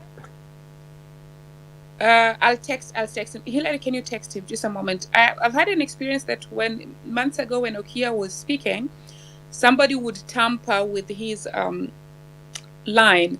So if anyone is trying to tamper with Kasmuel line, please just let him speak. Let's hope it's just a network issue. Kasmuel, kindly proceed. can you hear me now? It's better, a little better. Just proceed. Thank you. Yeah. Thank you, Patience. Thank you, Marge. Yeah, so I was saying, if you have any contributions that would enable us to make Nane Nane a reality, because a lot of people need insight, a lot of people need that that deeper angle, which a lot of you might have insight on. Please make that contribution, because that's the only other way we can be able to have these discussions and crystallize the ideas into functional ones. So that's what I would contribute for now, but I'm taking the insights and mulling over them, and I know I will be able to action on them and share them with friends, of course. Thank you so much. Dr. Harry? Thank you, Maj. Thank you, Maj. Thank you, Maj. I have heard everything everybody has said, but I would like to chime in with a few comments. Number one, Kasmuel is extremely correct. There is no way you would be able to know the age set groups of people who are participating at this or in this space to be able to say that the Gen Zs are not here. There is no specific space for Gen Zs. Gen Zs are in all the spaces. And we, patriots, are in all the spaces. Number two, what does success look like? I believe it is the citizen from Ghana or someplace who said that he would be interested to know how success would look like. Success to us are the things that Professor Kevuta Kibwana already illustrated. That we've been able to push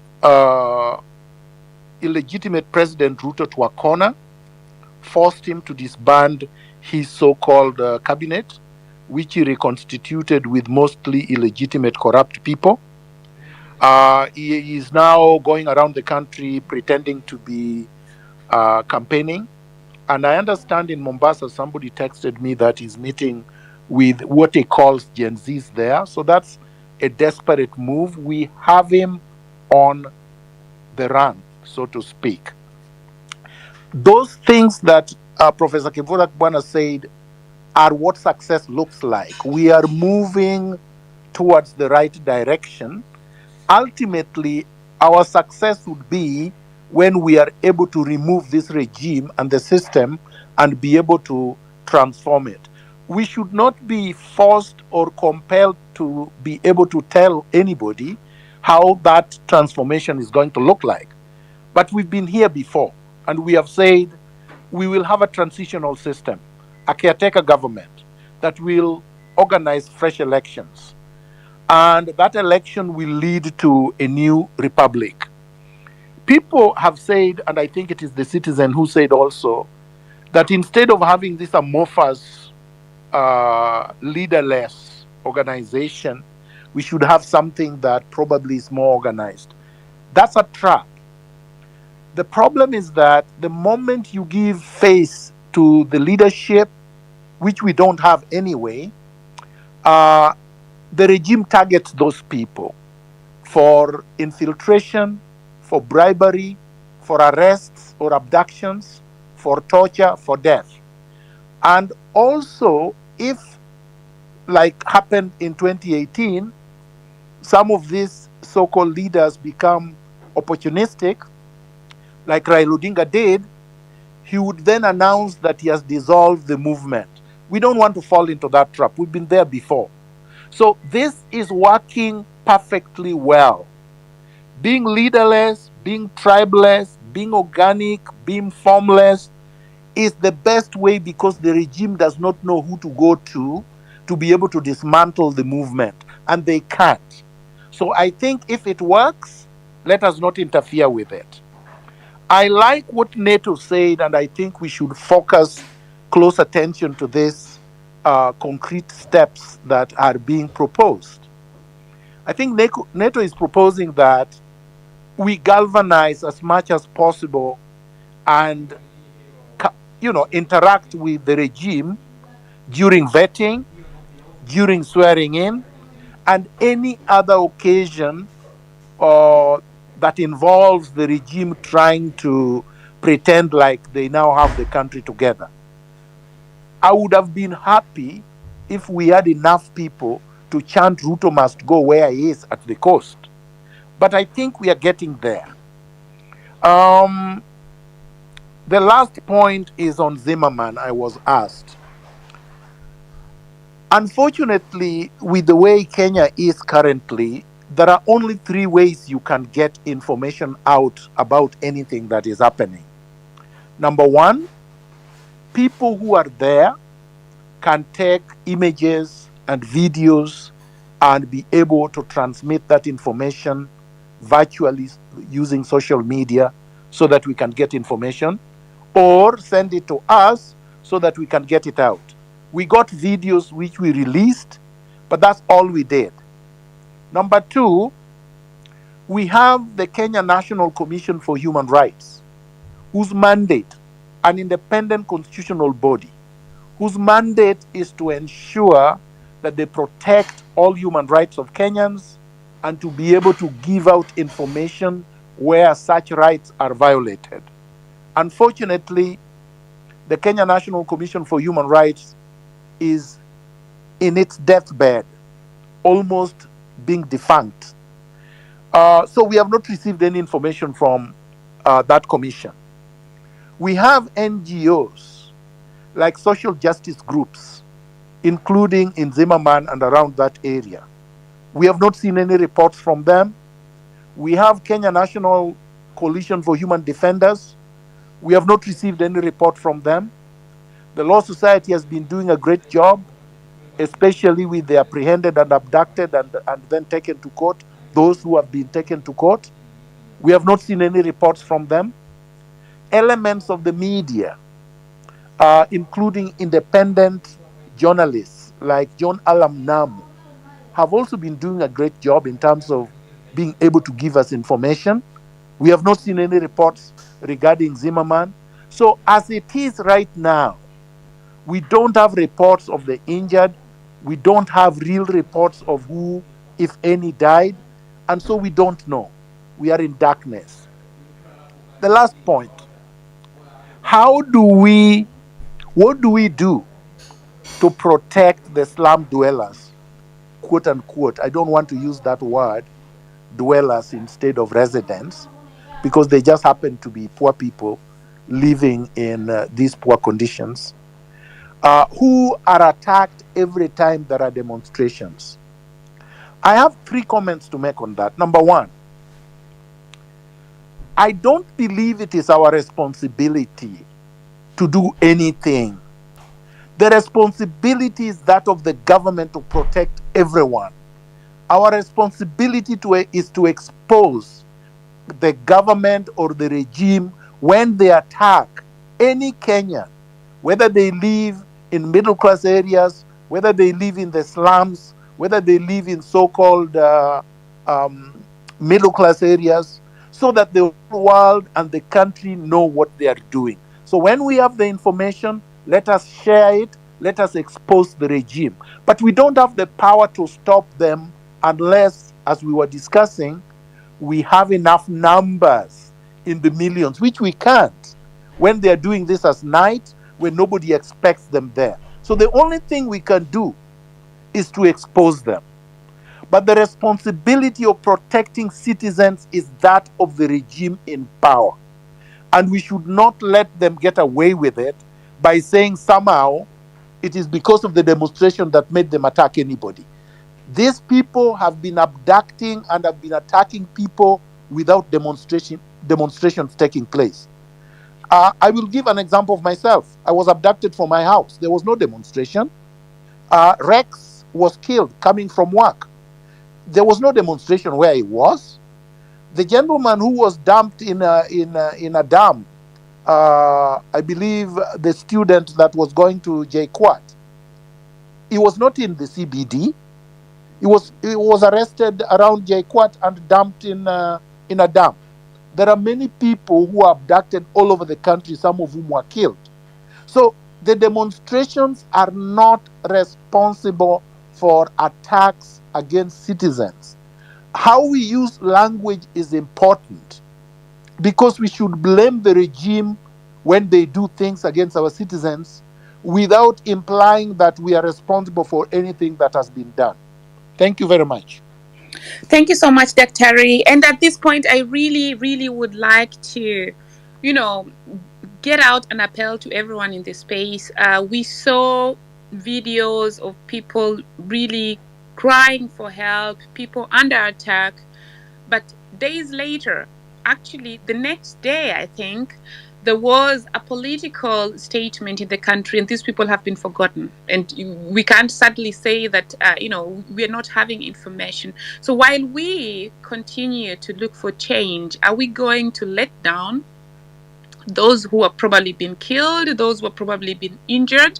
So please, as we leave this space, I would like to really request that everybody, especially those who live in those areas, try to find that information, try to share it, and so that we can have a concrete I wouldn't say report at this point, but it's pretty much sad if people are attacked that way, and then just a day after Raila has joined the government.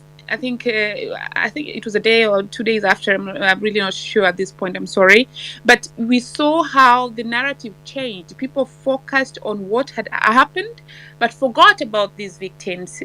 So please, let's improve on that point as we proceed to the next speaker. That's Liz, Anthony, and then Wakili. And so now we're opening up to other speakers. So please, take 2 minutes each, and then more will be able to speak.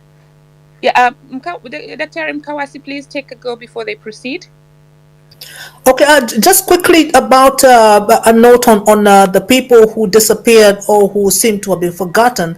I've been discussing this with another group about the importance of having a center of activity where you have a sort of a wall, a space, a place where you you put the names of the people who've been abducted, those who've been killed, those who've been disappeared. And every day you have this gathering of people, this groundswell to make sure that whatever is done, we do not forget that. And that is part of that entrenching the sanctity and value of every human life. Because there's no democracy that is going to be new, to have new roots, if we don't have this sense of sanctity. And really, that really important point that Miguna talked about. This is also another thing that needs to go into action, and can go into action immediately. The delegitimizing of an already illegitimate government, so that everything the government does or says, there is a process of delegitimizing what they say, rejecting the regime, decisions made by the government appointees, just a constant public negation of the choices that the regime makes. Because this has to be something constant. They are playing psyops. They're playing games with your minds that make us want to forget what is going on. In reverse, there has to be a process of illegitimizing everything that the government does. And in that way, we are able to kind of win that psyop war.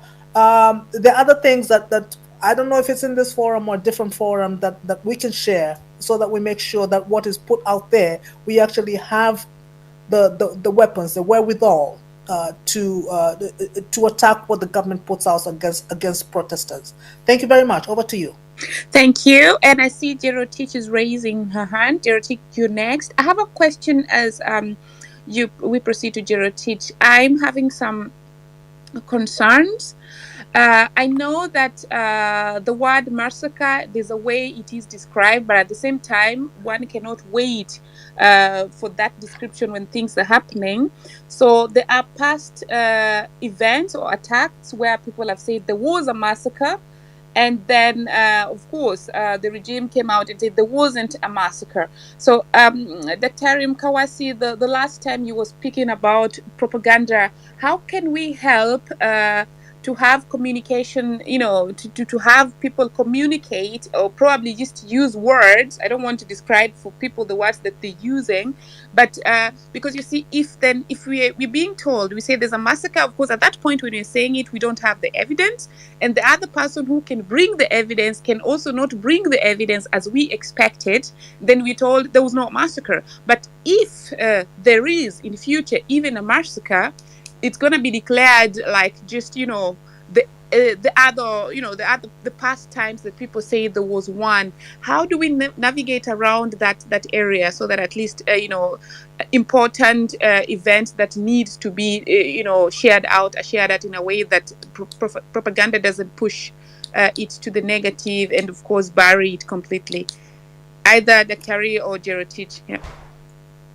May I quickly say that in an uprising, you don't worry about the legalese of the terminology you're using. So because there is a legal definition of a massacre. So if we know 2, 3, 4 people have been killed, that to us ought to be as if 1,000 people have been killed.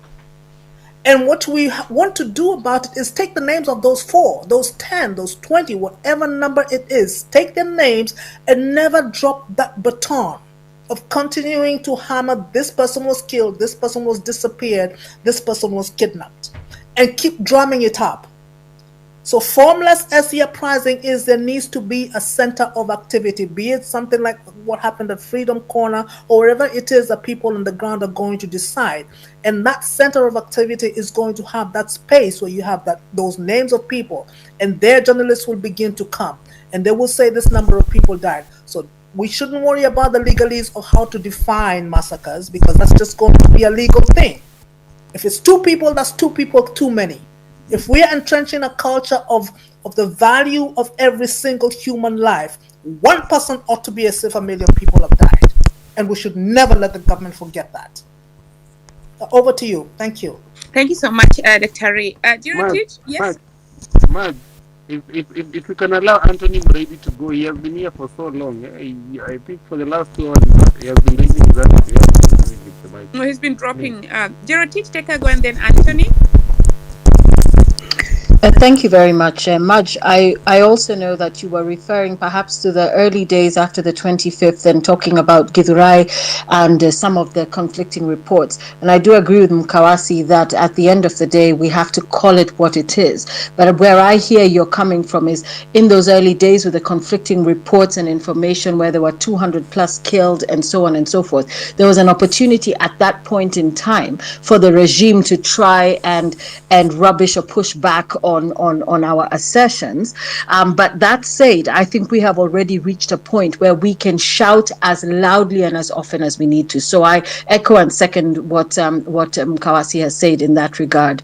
Now, what I wanted us to also remember is that even as we speak, and always in memoriam and in the name of those who have been killed by this regime, I want us to remember also that there are very many young people who have continuing court cases. And this is sometimes something that we tend to forget. I know, for example, on the 30th, which is on Tuesday, there's 109 who will be appearing again before a magistrate.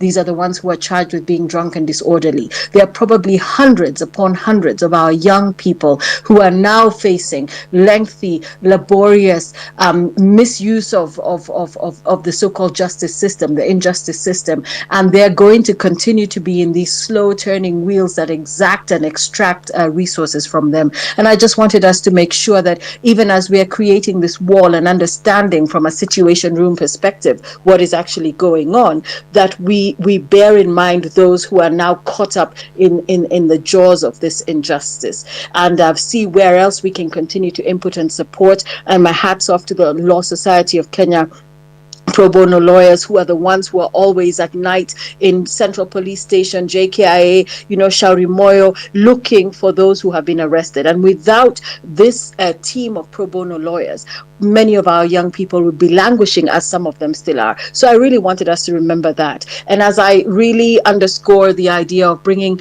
more mothers into this space, as a tactic to get as many segments of the population involved, I just want to once again express my disgust at the fact that Parliament actually has approved the continued funding of the First Lady and the Second Lady's offices. The Second Lady, who talks about empowering the boy child, where is she here? Where is Mama Rachel Ruto? We should not even call her Mama. Where is Rachel Ruto? What is she doing? How are these women who are taking away from our limited and meager resources sitting back and watching our children, young people, be killed day in, day out? This is, like I said, such a heartless regime. And as we call people out, we need to call those officers out and say, we are completely not with, and we will never approve that kind of expenditure. Who are they, and why do they think they are entitled to these resources? And as mothers, shame on them, because they should have been the first ones to come out and push for reason, and not just hide behind their husbands and expect to continue to be funded so that you can have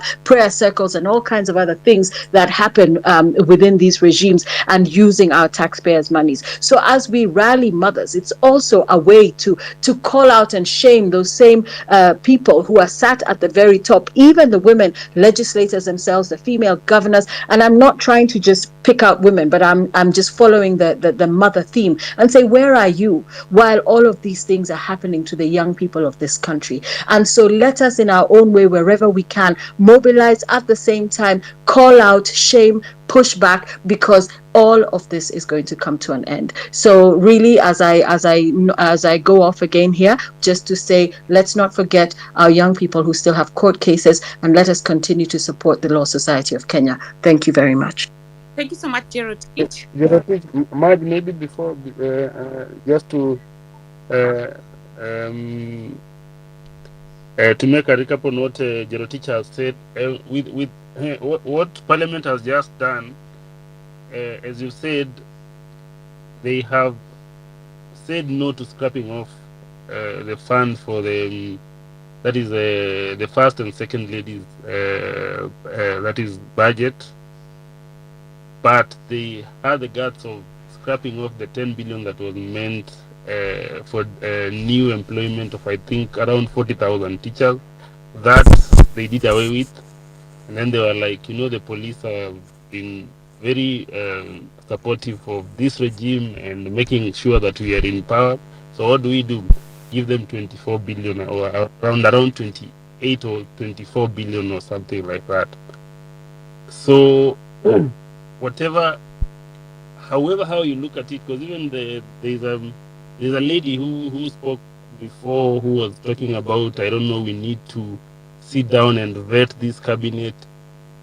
I really don't think there is anyone whom you can look around that the president appointed from either party that you can start saying that even they are worth looking at in terms of the Article 4, in terms of the integrity. They are not.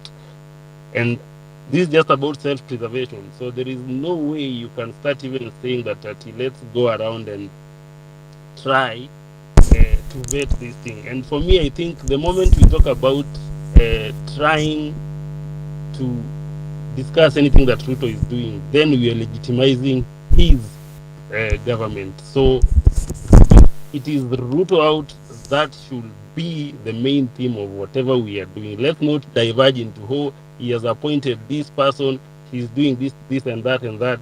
Because when we do that, then we are legitimizing his government. And we have seen the events of the last 1 week is that this is a political game that they are playing, whereby it is about self-preservation. That now this is a team of, we are no longer now opposition and people in government. It is about a political class that has been here for the last 60, 40, 30 years, and they have to ensure that they survive. Political survival by all means possible. So, Anthony, yes, you can go. And Jeroti, thank you for that point. Thank you very Anthony, much. sorry. Yes, hello. Anthony, give me a Thank second. you very. Okay. Sorry. I swear to God, I'm going to lose my line of thought. I've been having it from Anthony, seven. kindly But proceed. Yeah. anyways, it's okay. Anthony? I want to. Thank you. I want to agree with everything. Jared. I'm looking for her name. Say Jerotit, has yes. said. Yes, kindly, guys. As we discuss, and I want to echo what Kasmuel has said. We need to ask ourselves. As much as we say we don't need some sort of organization, today I was in a space where I literally had a young man break down into tears talking about the young men who have died. We need to be so organized so that these men, because people are losing hope. And I think the authorities can feel it. People are losing hope. Young people are saying we are marching every Tuesday and Thursday, and we are being killed. Our colleagues are in cells. They feel left alone. If we are saying we are coming out on Nane Nane, let it be a unified Kenya out there. If we want to sit and insist, we do not need to organize ourselves. Kasmuel is doing a wonderful job on media, yes. But you need to ask yourself, why do the youth feel they can trust Kasmuel? Because we've trusted him. We believe that he will hold the cause of the group at heart. So as we organize ourselves, let us organize ourselves in this manner. Let us have a media team, a mobilization team, a messaging team. So these various teams work together to remove one message. Because our messaging is flawed. And Kasmuel can attest to this. On one space, people are agitating for a very different thing from the other space. But we all agree in all those spaces that we are meeting on Nane Nane. When people meet on Nane Nane, because they are in different spaces and saying different things, there is confusion. In that confusion, people die. People lose legs. People end up in prison.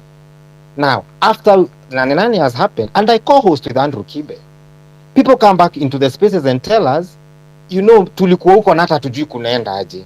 As I learned, every time you host these spaces, kindly have a balance. Say you are going to have 3 Gen Zs who will not move from the speakers panel, so that you get to understand what is happening in their mind.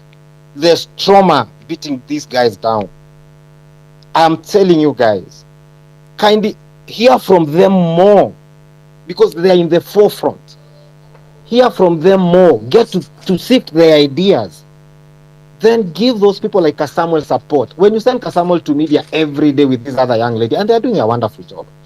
But at some point, we must appreciate that many ideas make a better idea. Okay, yesterday I saw Kasmuel. They were doing a great job with the lady, but I felt one guy was working against them. Yeah. Can we, okay? in the spirit, anyway, in those the are my spirit of points. making I'm a yielding. balance, can we please stick to the 2 minutes as we open the panel? And I wanted to say that we're now opening the panel to more people. Let's take 2 minutes each so that we can speak. Dr. I see you. I'm going to give you the mic in a few. Anthony, I would like to say we are Kenyans, we're all Kenyans, and we know what how our people behave. Sometimes there are people who are in these spaces for for followers, and they will not stay in one space, and so when you see them not here, some of them, I'm not saying everyone, some of them are looking to spaces whereby they can just go and get those followers. So we are adding everyone. Those who want to speak will speak, and we're doing a very good balancing there. But once again, thanks for chiming in. Dr. Go, and then we go to Karuki, Liz, and then Karuki. 2 minutes each. Yeah, thanks, Maj. I wanted to comment quickly because sometimes some of these things are lost when you have so many people speaking, and then a very important contribution get lost in the heat of the moment. So Anthony has made very important points, and I just wanted to briefly comment on them. Number one, Anthony, unfortunately, it's a free world and a free country. We can't force anybody to join anything. So normally we hold these spaces at 7 o'clock, 7 p.m. On Sunday. And some people choose to hold theirs almost at the same time to disrupt this one. And unfortunately, some of those people work for the state, and there is nothing we can do about that. So you have to appreciate the fact that when you're fighting a state, and this is a fight, just like Tony correctly said, that's a war, and there are many battles in the course of war, there will be contradictions in the struggle itself. And these contradictions are normal. These setbacks are normal. The problems you are citing are normal. They will always happen because, as I said last week, there is nothing that succeeds without it being resisted. Nobody in power is going to sit there and wait for you to come and remove them or discredit them, even if they are completely discreditable. Because the nature of the beast is to cling to power. And so they will use even Gen Zs that are supporting them or who are opportunistic, whom they have paid, or for whatever reason. We should not be sidetracked by what they are doing. So that's number one. Number two, Gen Zs who come to spaces should feel free to speak and request to be on the speakers panel. And just like you will be given a mic and you will be able to speak.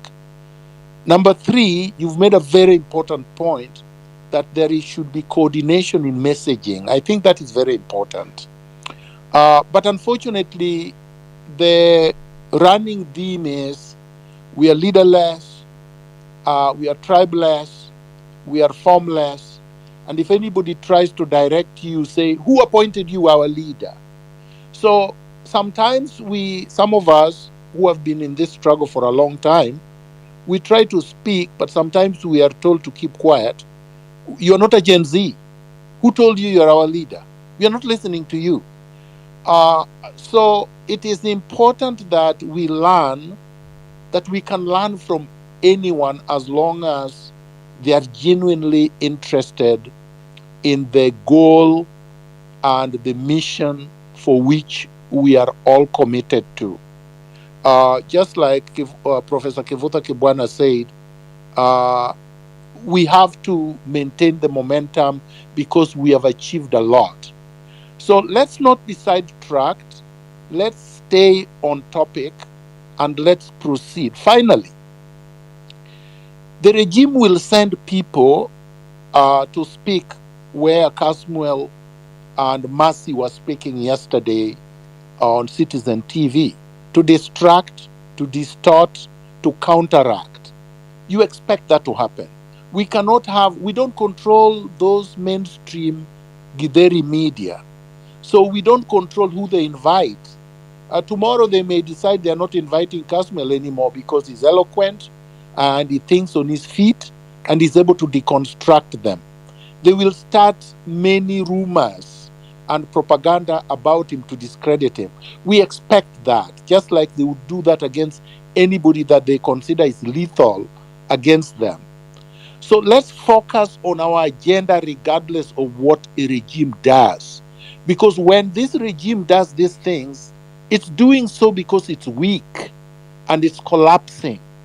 So let's just re-energize our efforts, try to synchronize our messages because there is no central coordinating team. As NATO said, that's what we should be working towards, but we are not there yet.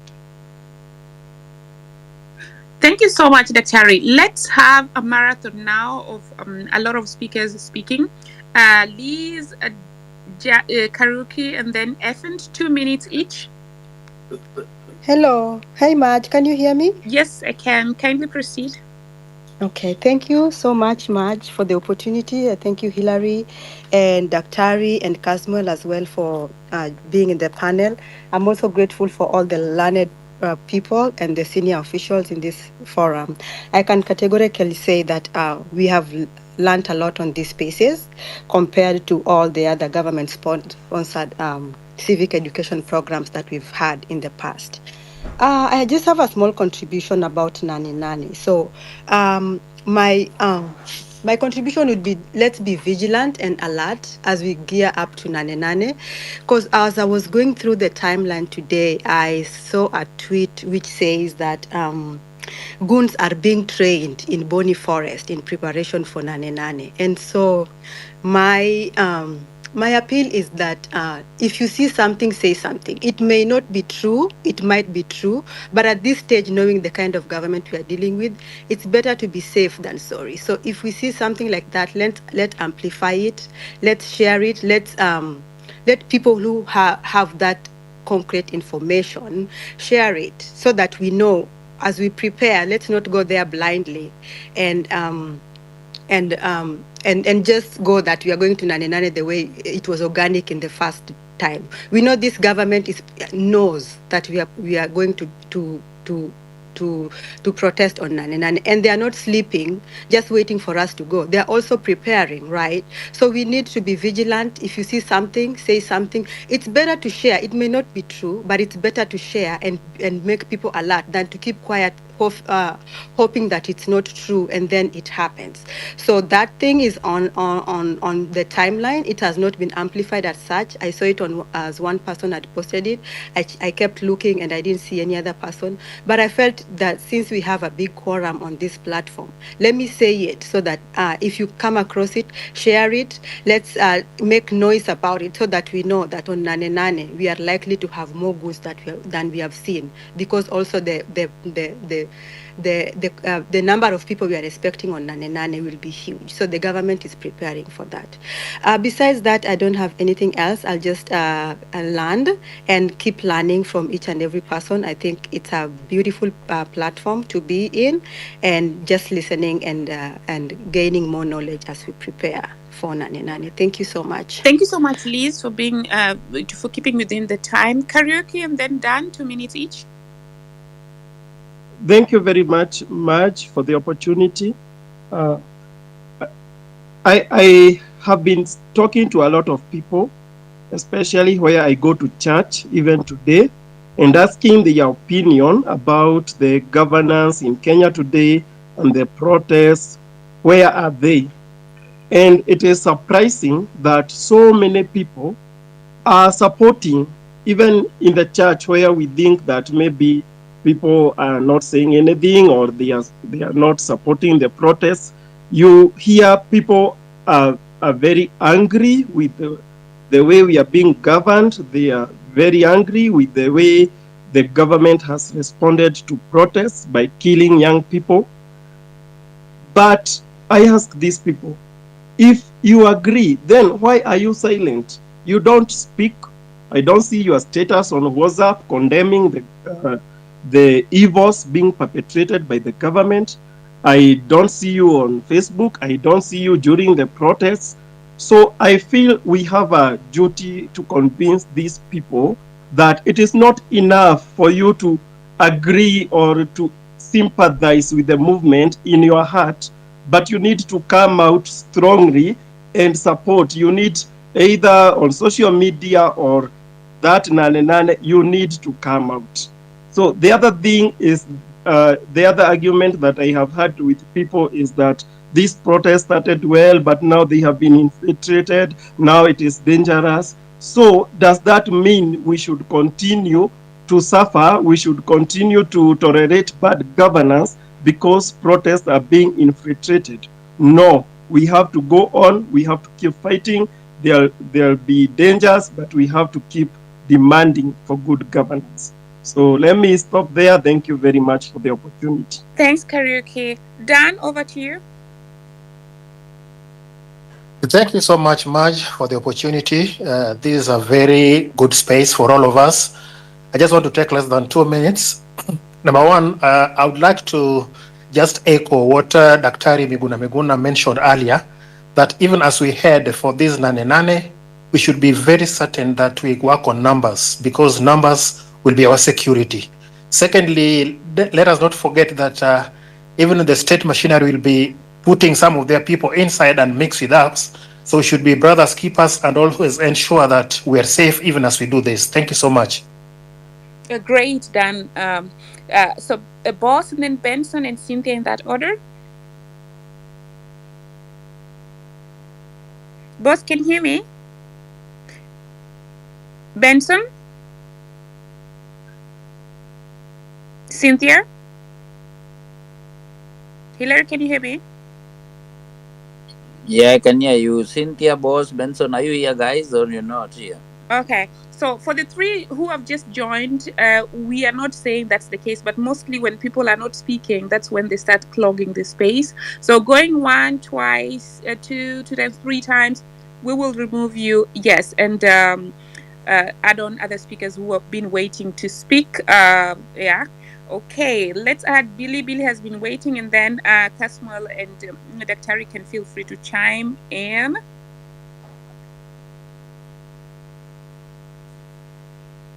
Hopefully Billy is gonna have an easy time. Billy, can you hear me?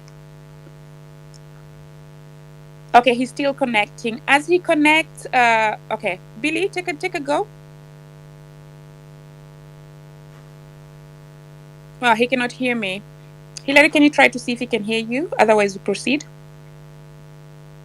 Billy, are you here? Billy Mijungu, you have just joined. I'm okay. Dr. Collins, are you here? Okie dokie. So let's remove those two as we do. No. As we do. Caswell, chime in as we try to sort in to bring in more speakers.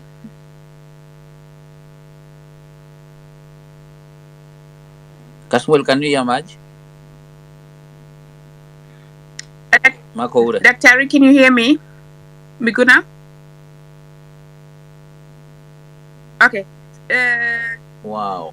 Gerotic, can you hear us? Oh, I Yes, can I hear you, can. Maj. I can hear you. Maj, I can hear you.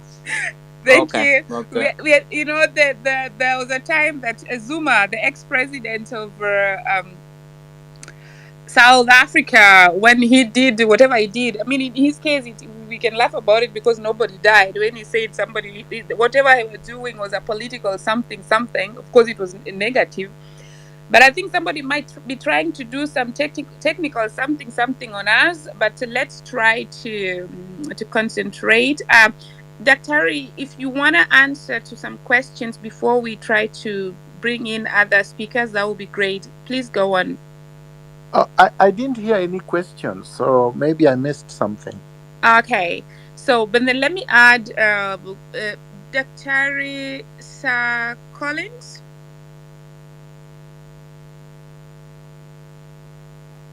Kasmuel, I see you opened your mic. You want to say something?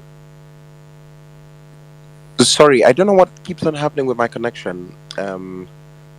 Yeah, there's something absolutely wrong with my, I don't know, my phone keeps dropping. It's weird. Sorry. Yeah, that's what I'm saying. We're experiencing some some technical something like what Zuma. That means we are doing everything perfectly right. So let's Yes. continue. Oh my gosh. Oh, yes. They are trying to interfere with the speakers. You know, they cannot listen to anything because you've added like 6. Wilson, can you hear us? Collins, Edwin, Yes, I can hear anybody? you. Okay, go ahead. You jump in 2 minutes. Then we see if other people can listen to us. Thank you so much, Dr. Thank you so much, Maj, Hillary, and Kasmuel. First of all, I want to thank everyone who's been on the road, pushing for a better tomorrow and a better future, a better home, and a better place to be. We've been on it from day one. I've always been there, and I've seen a lot of things. But what I can say, let's continue pushing. Let's continue pressing, because the moment we relent, then our destiny is being taken away from us. It's us, and it's us alone, to fight for our own democracy, our own destiny, and our own birthright. Uh, there's a space I joined, and some people were talking about something. To me, it was kind of awkward. Talking about having a leader. We cannot have a leader for now. We can only operate in this manner, whereby we are leaderless, faceless, tribeless, partyless. Because I had some people talking about registering a party. For what? Because the moment you point somebody as your leader, that person will be killed. Another one will be killed because her leader must be there must be a leader, there must be a deputy leader, there must be a committee. All these people will be killed. So let's just push it on this particular avenue because it's giving headache to the government, to be honest. So we have people like Dr. Miguna. Some people are saying it's not Gen Z. Remember, you are the house, and in your house, you are a father, and there's also a mother. All these people are the people to give the direction. So the people who have been there before us, they know more than we do. So they give us direction. Go this way. That's why I like it whenever we have Daktari, he give us insight on how we are supposed to do, what we are supposed to do, how we are supposed to tackle one situation or another. But the most important thing also, before I forget, let's be our brother's keeper. Let's not allow anybody with uniform or civilian to come and touch one of us.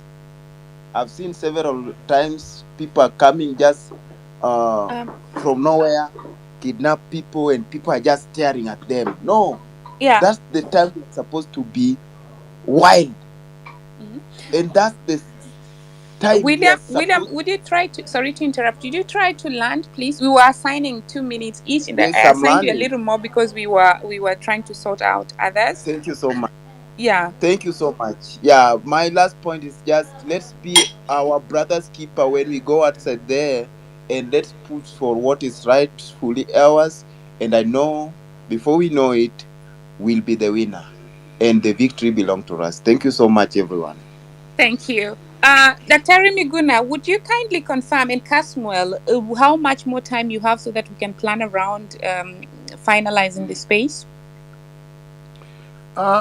Maja, I personally, this is my honest opinion. We've been going around for a while, so probably in the next 15 to 20 minutes, we should probably call it to a close. Okay. Yeah.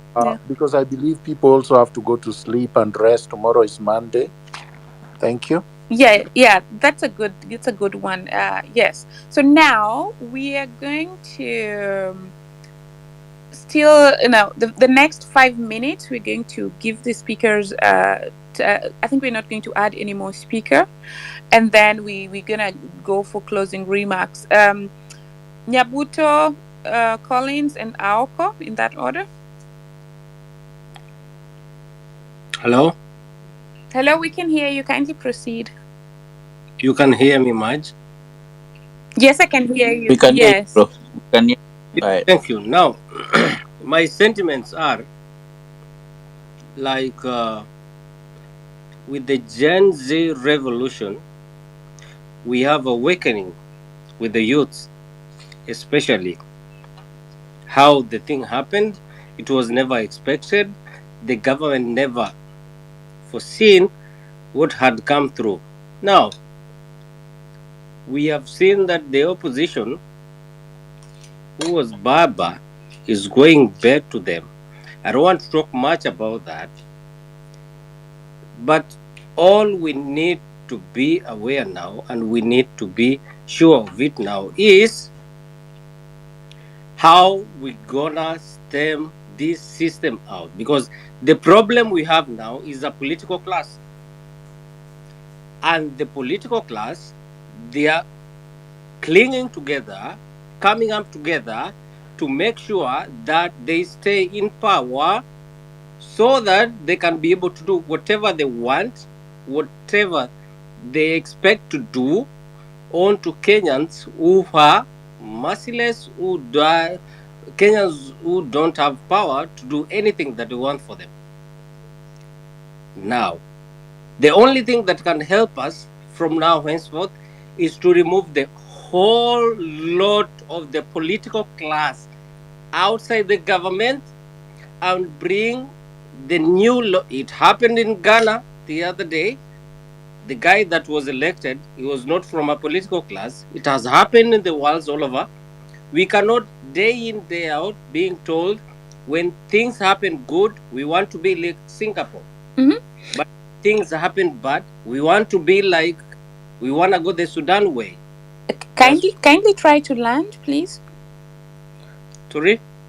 Kindly please try to land. We're giving 2 minutes each. You already finished the 2 minutes, so please try to land. Now the nane thing, as Miguna said, we have to refocus ourselves. We have to come out, and the march that is over, if we can do a million march, the government cannot shoot a million people. The government can shoot 5 or 10 people. That is enough. So nane march, we're gonna be there, and and Ruto must go. That's the point. Thank you. Thank you so much. Collins? Collins and Aoko, I see your mic is on. Go on. Yes, thank you, Maja. Good evening to everyone. My name is Aoko. Myself, I'm a lawyer based in Kisumu, and I'm loving this discussion. In 1945, one very prominent author named George Orwell wrote a very good book, Animal Farm. In this book, the animals rebelled against the farmer. One by one, the farmer would one day pick a chicken, tomorrow it's a ram, the next day it's an ewe, the following day it's another ram. The government of Kenya is misbehaving. The animals are rebelling. The only problem is we are not properly organized. The government has a well-oiled machinery that if we're not very careful, they will pick one by one by one. Now, how do we solve that problem? Myself, there's an opportunity for all of us to engage in our various capacities. I speak as a lawyer. We have a forum here in Kisumu where we have a voluntary network of lawyers who volunteer their legal services on those who are in need. I believe we have various professionals within this forum who can one way or another bring in their professionalism to help those members who are in need. Lastly, I am happy with what is happening, but at the end of the day, this is what matters most. Like in the animal farm, if we do not unite with a common intention and we organize well, the farmer will win. Thank you very much. Thank you so much. And as we close now, do not forget to build the network by following each other. Follow the host, the co-host, the speakers, look left and right and follow each other. We're going to the closing remarks in this order. Jerotich, Mkawasi, Kasmuel, and then Miguna. Jerotich, over to you. Was I on mute? Hello? Yes. Okay. Sorry about that. The network was a bit weak. Word of encouragement, how I end is to you, Kasmuel. You're doing a phenomenal job. I am in awe of you. We know each other from other circles, but here we are as revolutionary patriots. And let us make sure that we keep injecting, as Gen Z like to say, and do not lose hope, do not lose focus. As Dr. Miguna said, there will be concerted attacks against you. And as I encourage you, I'm also encouraging all the Gen Zs that you have done something that we never thought would happen in this particular decade, and I really just want to keep letting you know that we're with you, we're joining you. Gen Zote is on board, and we're not going to let you down as you have not let us down. So this is a word of encouragement to you and all the Gen Zs. Aluta continua, viva everybody. Thank you so much. Mkawasi, Victory, closing remarks? Sorry, my phone was my okay. Um, I hear you all. Thank you so much for all your contributions. I just want to mention this thing about being leaderless. The uprising might be leaderless, but as we proceed to Nane Nane, we have a goal. And we have to be ready with able Kenyans who will actually form that interim government because that is coming. I would say that we cannot allow fear to stop us from having a ready group, a ready team of people. So while the uprising is leaderless, we can also operate on a different level that we have people ready. We have enough examples where we can see how operations how leaders can operate from a place where they're not known, they're not seen, but they'll be ready to take over the government. So it's okay to have leaders, but not have them targeted. Thank you very much. Thank you so much. Kasmuel? All right. Thank you. Thank you very much to everybody who's spoken for your insight. Mine will be a request. I request that you furnish me with information so that I have better scope. A lot of this has resulted in me spending a lot of time in reading bulky documents, some which happened historically where I do not have enough context. But every time I've gotten on a phone call with a person who lived through these experiences, they become super easy. So if you have a breakdown, if you have links to YouTube videos that I could watch that could simplify a certain political ideologies, I'm really open to that. And I would, to anybody who's listening, and there, because this is a question that I've heard a lot of people ask me whenever I walked into places, how can we support you? Uh, the whole leaderless aspect of the thing makes it very easy. Adopt a protester. Find somebody who's expressed interest in changing the country and volunteering their time. Give them transport. Give them money for water, or buy a T-shirt or a flag for them. But let's equip each other, because the only other way we are going to win this is mentally. And I was saying this some other time. I realized that there's absolutely no difference between what we're doing now and what the Mau Mau were doing earlier. But the colonialists called Mau Mau treasonous criminals. And I heard very recently our president call us treasonous criminals. And I think anytime the oppressed say enough is enough, the only way Can you the imagine? establishment can get back is by criminalizing them and by calling them treasonous criminals. So it almost as if enlightenment is an act of treason. Enlightenment is one of the greatest acts of rebellion that we could have.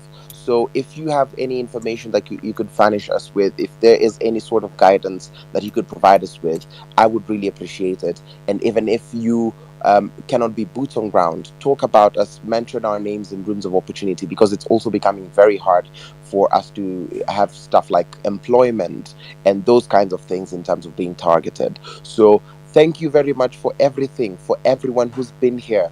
Fellow Gen Zs, thank you for yielding your time, your energy, and your efforts, and let the blood of our comrades who have fallen, who have been slain by the police, if I'm to put it correctly, not have flown in vain. Thank you very much for your time. Thank you very much for your insights. I pray that God gives you the strength, the peace, the courage, and the valor and clarity of mind that we need to make Nane Nane an absolute success. Thank you very much, comrades, and viva to the revolution, viva to the courage, viva to every good deed that you're doing for the sake of the movement.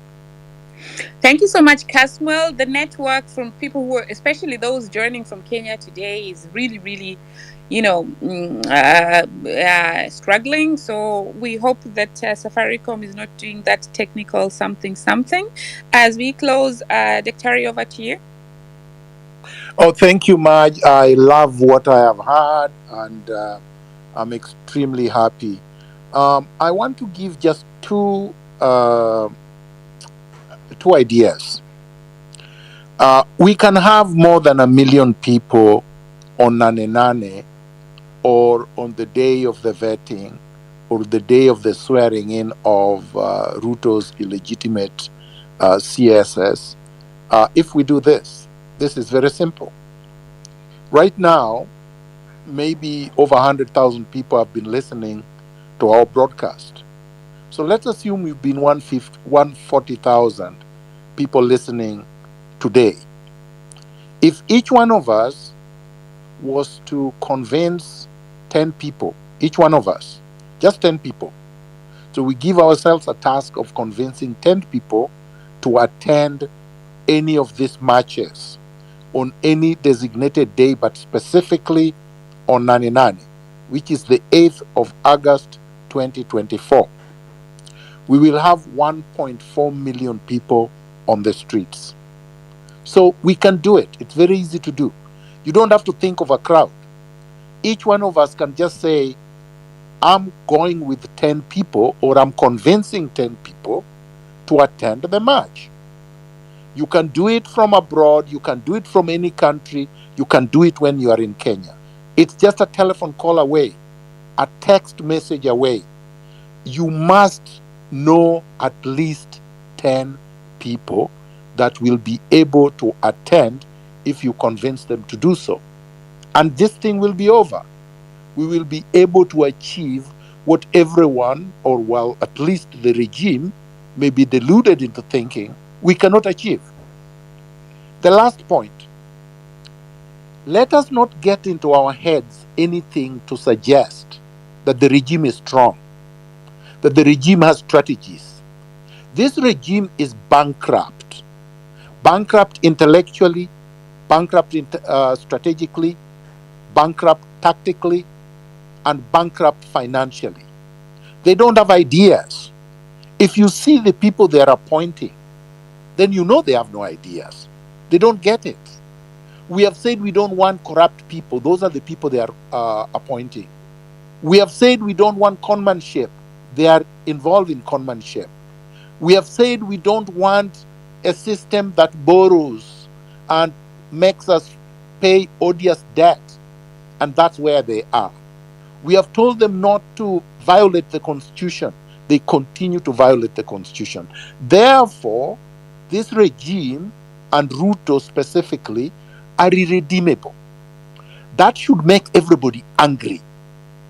Let's be angry enough to say enough is enough, finally, so that we can look back to 2024 as the great year of liberation.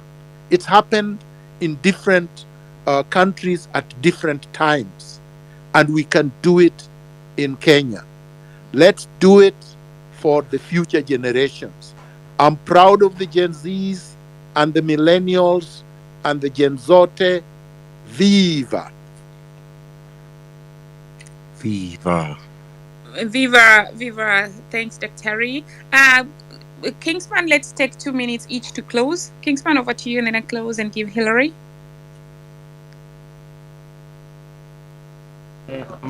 Mine, I just wanted to ask Dr. Terry, there are concerns that have been raised about the young men who have been held in police stations, and they are unable to raise maybe the bonds and all that. If there is already an mchanga for those people who suffered injuries during the demonstration, is there a way that we can mobilize funds for these people, even if it is, because most of them have handles? I saw someone writing that they had been given a pay, I think they had been told to pay around 30,000 a cash bail so that they can be released, and they were unable to do so.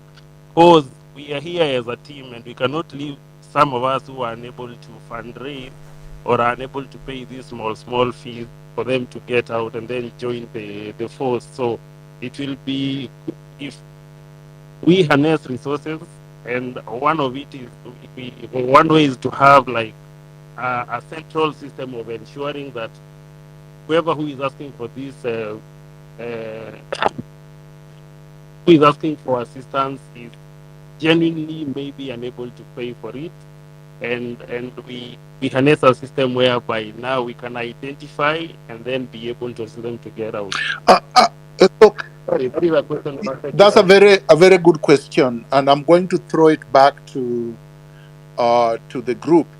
I don't know the names of people that could be responsible for the mchanga, But let me put the challenge on Kasmuel and the Gen Zs on this platform to get themselves together, decide on who is going to be responsible for that.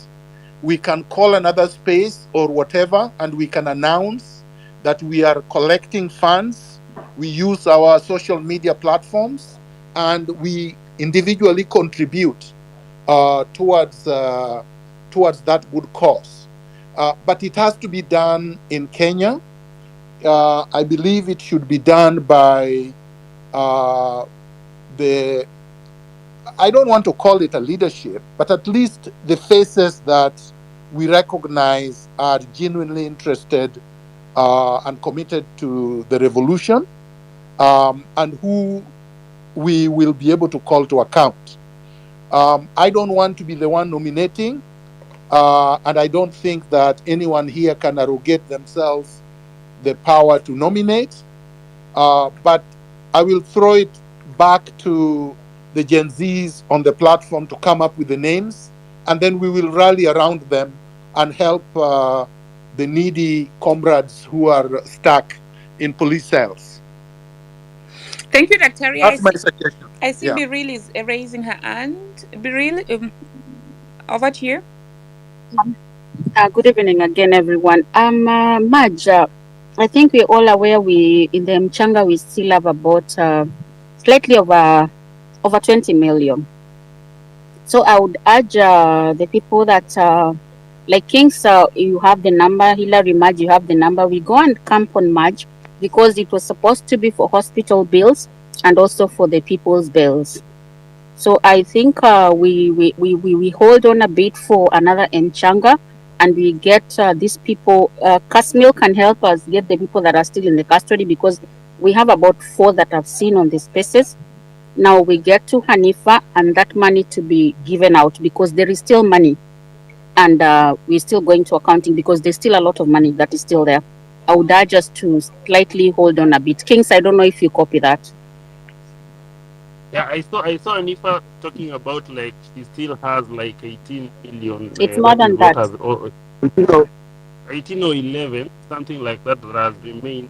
But because that was specifically meant for medical help, can we have like maybe another, like with these mchangas, you can have like mchanga for health, you can have But mchanga for. Kingsman, if I may, I think the lady makes a very good point. If the money was raised for injuries, and they have catered for all the injured, and there is a surplus, and there are people who need it right now, it would make no sense to keep the money when others are in jail, and we can always raise any money at any time for any other need. So I'm not saying we don't set up another one, but I'm saying if there is a surplus and there are people languishing in jail, it's better to use, and the money is not too much, the money that is required for these people in jail, at least in detention, so that they can be released. Thank you so much. I do not disagree with Kingsman, that. And it's enough. That's yes. enough. Yeah. Okay. Yeah. Okay. Money currently, Anifa is being targeted. Everyone who's collecting money is being targeted. We are not stupid when we are here. We are not stupid when you're silent. Yeah. So please, if you want to push for a fundraising, do it as a person. We have integrity. We don't want to be targeted for no reasons. We are already being targeted by the government, and even being accused for things. I was invited by Russia TV. At that point, I didn't even know that in Kenya there's a propaganda where people are being told that they're being funded by Russia. I didn't know. I refused to take this interview because I did not want them using me, because I live in Germany.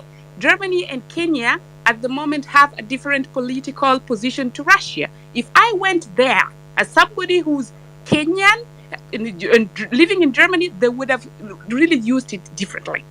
So as we do these spaces, let's also consider things that are going to be used to bring down people. So, and if there's already money out there, like Biril has said, let us have that money used. And the question would be also, if these people are really you know, they are out there, they are demonstrating, they have a right to demonstrate, which is enshrined in the constitution. Why are they being arrested? You know, so the LSK is also there. So we can channel. The money is already there. We do not want money scandals.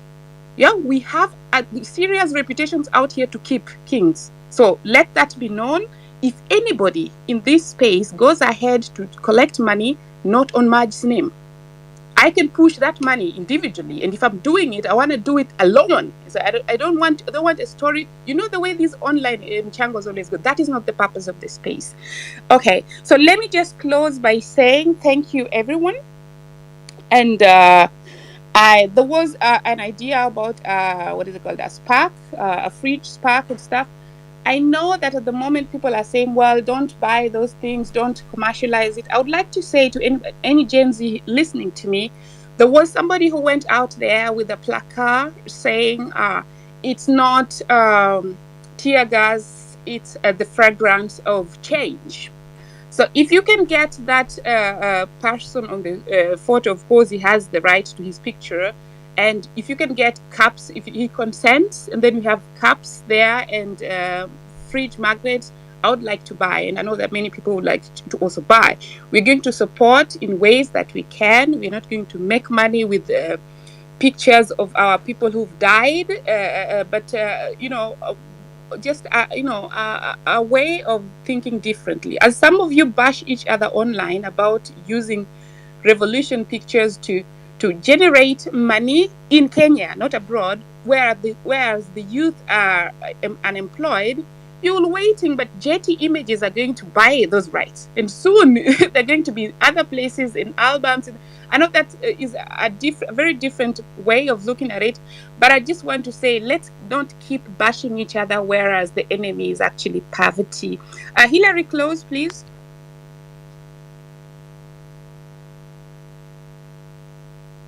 Hillary?